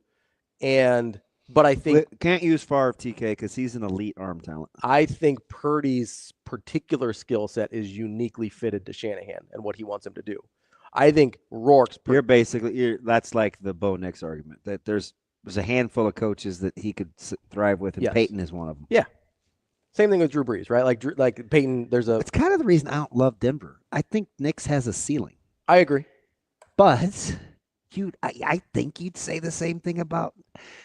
Nah, you probably wouldn't, because I watched a lot of. There's 3 things I did yesterday. For whatever the reason, I went down the North Carolina rabbit hole and watched John Sunvold and Steve Stepanovich put it on North Carolina early in the season when Carolina was trying to replace Worthy and Jimmy Black. Jordan was a sophomore. And I showed Caleb why I hate Penn State. We watched 82 Penn State, Nebraska on YouTube. Yeah. And for some reason, I don't know what it was, but Purdue was on the videos down below. Drew Brees was always really good. Yeah. We talk about Drew Brees like he's this. No, he was phenomenal. He was really good. But I do think he's a guy that needed to be in a system that took advantage of his particular skill set. Which Taylor was in. DJ, I do Purdue. like the golf thing, but Stafford's still an elite arm talent. So Goff against Purdy might be a better argument. That's a good. I like Goff that. versus Purdy's a really I'll good take argument. that one. Because Goff is amazingly accurate. Yeah. And he doesn't turn the ball over. Yeah, so Goff would be more of a Rourke in this situation. Yeah. Yeah. I think Goff is the Rourke. Yeah, that's fine. So who's the Mendoza then in that situation? Yeah, it probably needs to be a little more talented than Purdy. Yeah. So, I mean, you could, if you want to go on a higher scale. I do like the Goff thing because. If you want to go on a higher scale, Goff and Goff Stafford isn't a guy. close. Goff isn't a guy where you just watch him go do his thing. And you're like, wow. And you're like, ooh, I want that guy. Yeah, no, but he's really good. Yeah. But I think you have to have, I think that's what. I still think that's Cousins, but I'm going to get off of that. I do think there's a reason McVay felt frustrated by Goff. Yeah, because it's ceiling guy. He couldn't do some of the things. And Detroit did just the opposite. They built around him. Yeah, instead of being like, hey, I want a guy that can do X, Y, Z. They're like, hey, our guy can do A, B, C. Let's do that. And McVay was like, I need a guy that can do X, Y, Z. So we went and got that guy. Right? So maybe Stafford and Goff are the right comparison because Stafford, although he's an elite talent, right? He's an elite arm talent, one of the better we've seen. And Goff is so the gap's probably a little bit bigger, but that's a pretty good comparison. Like Mendoza probably opened some things up for Cignetti that didn't exist before. Caden, I agree. What do you say? Orton was good too. Yeah, Orton's a good. Yeah, he was good at. Yeah. Tiller had a nice run. Yeah, Tiller had a really nice run. Because there was a couple guys in there. I guess so my takeaway from this is you're freely saying I don't want to make this just about Indiana, but Indiana is one of the teams they have to jump. Yeah. You're freely saying Mendoza's I think more talented. You'd pick him first. And you're saying independent of system. And you're saying you trust Cignetti, but you're giving the advantage to Rourke and Cignetti because of the fit. Of the fit. Like independent of system, if I'm at a combine. But you're getting the same coach. Right, but it's different. Skill sets are different. That's why I said fit, right? If I'm at a combine and haven't hired my offensive coordinator yet, and I go, okay, this guy, I'm watching Mendoza and I'm watching Rourke. Mendoza probably jumps off the page more to me. How come you don't like Altmaier more? I do like Altmaier in his system really well. I just think that Illinois is probably going to be about who they were last year. I don't see the jump. Maybe I'm just being ignorant or stubborn. I don't know. I don't see the jump for Illinois. I mean, I clearly thought about this I think you're probably closer to being right than not. I just don't see the jump. I'm not gonna if I think they were good and Vegas agrees with us, and they maximized a lot last year, then where do I think they have to go if they're bringing back almost the entire same team? Is it just the experience that makes them from a 9-win team that could have been a 7-win team? And I'm not taking anything away from the close losses or the close wins because you have to earn those, but could have been a 7-win team. Do I think they're closer to still being that 9-win team with that extra year of experience, or do I think they're going to take a leap? I don't see anything that Illinois did that I say, yes, they're definitely taking a leap. Okay. I think the leap was last year. Now I think it's status quo. Okay, so for tomorrow. Mm-hmm. All right, we got, what is today, Wednesday? Wednesday, yeah. This is going to be nice. So you have Illinois slightly ahead of Indiana slightly ahead of Washington. If we said all three teams can't win 8, you said Washington is closer to 5 than they are to 8. Indiana is closer to 9 than they are to 8. And Illinois is closer to 9 than they are to 8. Okay. I think both. So those teams are going to be somewhere in the middle. Yep. So we still have to do UCLA. These are all now Nebraska opponents. We have UCLA, USC, Minnesota, Iowa. Blind resume. Rank them. UCLA, USC, Minnesota, Iowa. Yep. How do you think you're gonna come out in terms of where they're going to be in the standings? Yep. I probably have Iowa first. Then SC. I think then SC. Then Minnesota. Then UCLA. I think so, but UCLA, I don't know what to do with. Okay. Because if Nico's good, I like a lot of the toughness and the other things the way they played last year. Look, this is kind of a cheetah head. Yeah. Are there any of these 4 teams you're for sure certain after you go through the schedule you'd put behind Nebraska? No.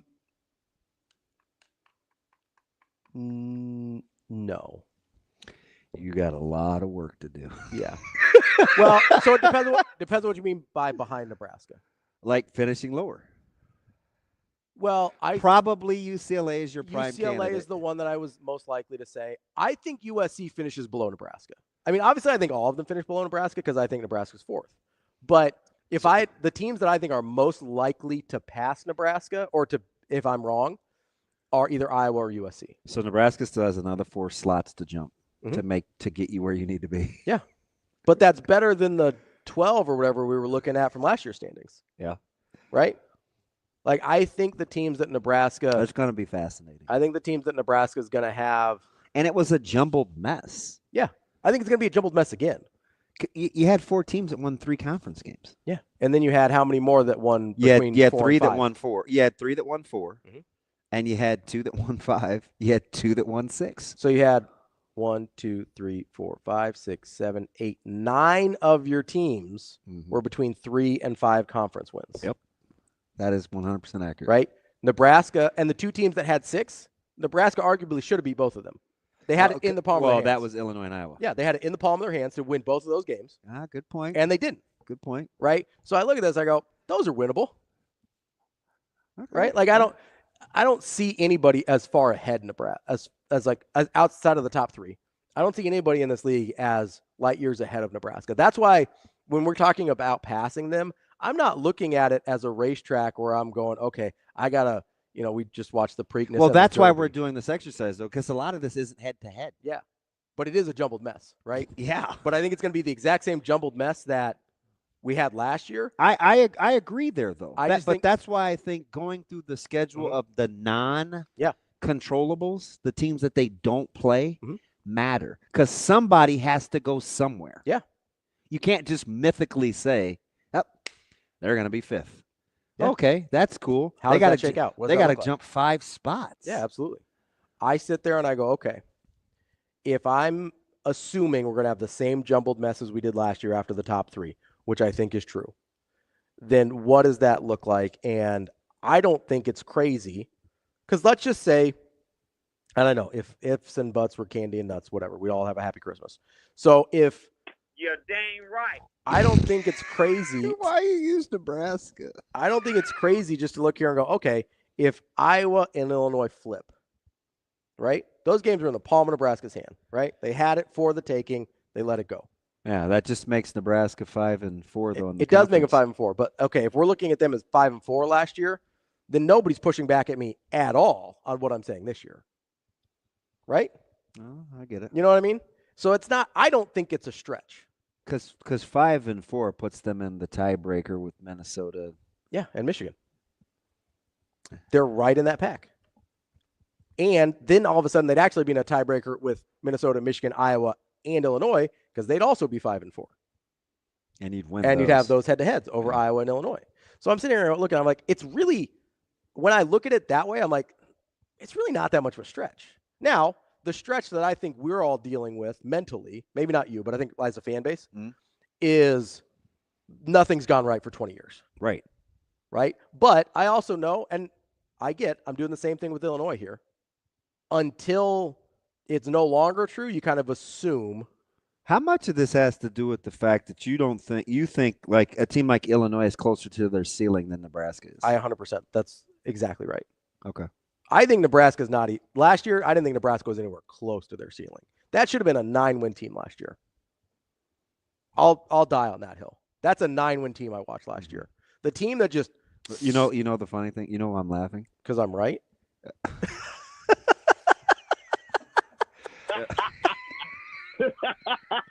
How I was going to say it is because I think the exact same thing. Yeah. I think Rule thinks the same thing. Like, that's how I'm going to make the case. Like, what we're kind of like, that's how we're going to make the case. Yeah. And I think once which is why I think it was important to shake the bowl game curse. I was just going to say that. And let this team be themselves. Now that you just got that weight off your shoulders, you don't get to 5-1, and now all of a sudden you're like, oh, God, we got to win one more game. I'm in agreement. I think it's going to be – so what we saw happen with Indiana was the exact opposite thing of what we saw happen with Nebraska, where they got a little momentum going, and they're like, all right, we can beat anybody. Nebraska got a little momentum going, and they're like, oh, no, what's going to go wrong now? Now that you've got that off of your shoulders, the bowl game thing, now you're free to go out and have, let's get this thing on a roll a little bit, the way Indiana did or the way Minnesota did back in 2019, where all of a sudden you're just like, okay, this thing's rolling a little bit. Now we're winning those games. Because here's the thing. He said, if we die, we die. Like, at some point, the math is going to math, right? At some point, Nebraska is going to return to the mean, and that's a good thing for Nebraska. After 15 years. Yes. Or 10. At some point, Nebraska is going to progress to the mean. We always talk about regressing to the mean. Nebraska's been under the mean for so long, given their talent level, that they will and the crazy ways that they've lost games. Yes, just the bizarre ways they've lost games, right? At some point, that is going to flip. The math is going to math at some point, and I think it's this year and next year because I love the talent on this team. I love the culture on this team. And the thing I was sort of getting at earlier is Coach Rule does things the way that I think matter in terms of winning. You're talking about sustaining culture, emphasizing the things that are actually important, staying in the moment, being able to, like we talked about with Coach Revelle this morning, right? One of Jordy Ball's superpowers. You got to go back and listen to her. Coach Revelle, yeah. One of Jordy Ball's superpowers is staying in the moment. This pitch, this at-bat, this right here. Not, oh, no, we're 5-1. We've got 6 games to win one more, and then you start peeing down your leg a little bit. It's, hey, what's next? What's right in front of me? That's what Coach Rule has built this team to do. And all of a sudden, let's ask our guys, Adam McClintock and Dave Bartu, if the coaching staff is better or worse than last year. Because I know we lost our minds a little bit when it was happening. They like the coaching staff better. They do this for a living. I said from the jump, you could make the case on paper it's a better staff. I think they can and would make the case that it's a better staff. Even if you just take Dana Holgerson and Dylan Raiola, I like my chances there, right? But then I've brought up the whole, well, if John Butler had been hired straight to Nebraska and it was, hey, for some reason we knew that it was down to John Butler and Tony White, how many people are taking John Butler's resume over Tony White's? A lot, right? How many people are taking Terry Braden's resume over Terrence Knighton's? A lot. How many people are taking Addison Williams' resume? A lot. That guy was a sitting DC. Now he's your defensive backs coach. How many people would be like, oh, by the way, we also just have Phil Snow just out here helping? How many people would take that? Mm-hmm. You're telling me this coaching staff's not better? Yeah, it is. And the roster's better. At some point, Nebraska will progress to the mean, and I think it's this year. That's my case. We're out here. If this dude had a mic, he would really want to drop it. That I can smell. Please don't smug. drop the mic. I'm not going to drop the mic, Shane. You're oozing smugness. And listen, if I'm wrong, I'm going to have to eat it. I'm going to have to eat it hard because I have not I've not left myself any outs. I don't want any outs. How are we going to get through Iowa, SC, Minnesota, UCLA? I don't know. We'll find out. We may have to break her down. We might do 2 tomorrow, 2 Friday. That's a great question. Maybe we break it up. Let's try to knock out 3 if we can. All right, we'll see. See what happens. I'll be ready for all of them because I've been thinking about it. Been doing a little thinking. Well, listen. You know me. Like I'm in the solutions business, so I'm gonna get on. I'm not just gonna say something like, "Oh," I'm gonna tell you how I think we're gonna get there. Yeah, I'm gonna have to get into a little deep dive tape on Gronowski. I'm gonna have to. It's a lot. Yeah. Yeah, and listen, SDS. I know how good they were. I do. That dude was good. I also know. And you know what you're gonna say? Yeah. That offensive line was fantastic. Yeah. I also know that the Big Ten's gonna be something else. Yeah. It just is. Right? I think the biggest thing, though, with the conferences is the assistants. Sure. I mean, the talent, sure. Yeah. Especially over I just think week over out. week. Week in, week out. Yeah. Like, it's tough. The adjustments, I think, that assistants make on the fly in this conference are incredible. You see it every game. And I'm floored. And it's too much sometimes to talk about through a broadcast. But the cat and mouse is fantastic. It's unbelievable. I think our friends over Matrix Analytical will tell you this is the best coached conference in the country. I already made the case. And it's not close. And if you think the SEC has better talent, then how does the Big Ten have such success head-to-head? And look at the guys that they're getting drafted pretty close. Has to be coaching. Has to be. That's how they make it up. Because there's no argument the SEC recruits better talent on the front end. Yeah. But how does it end up flipping on the back end? Or at least being close on the back end? It's the coaching. The coaching's better.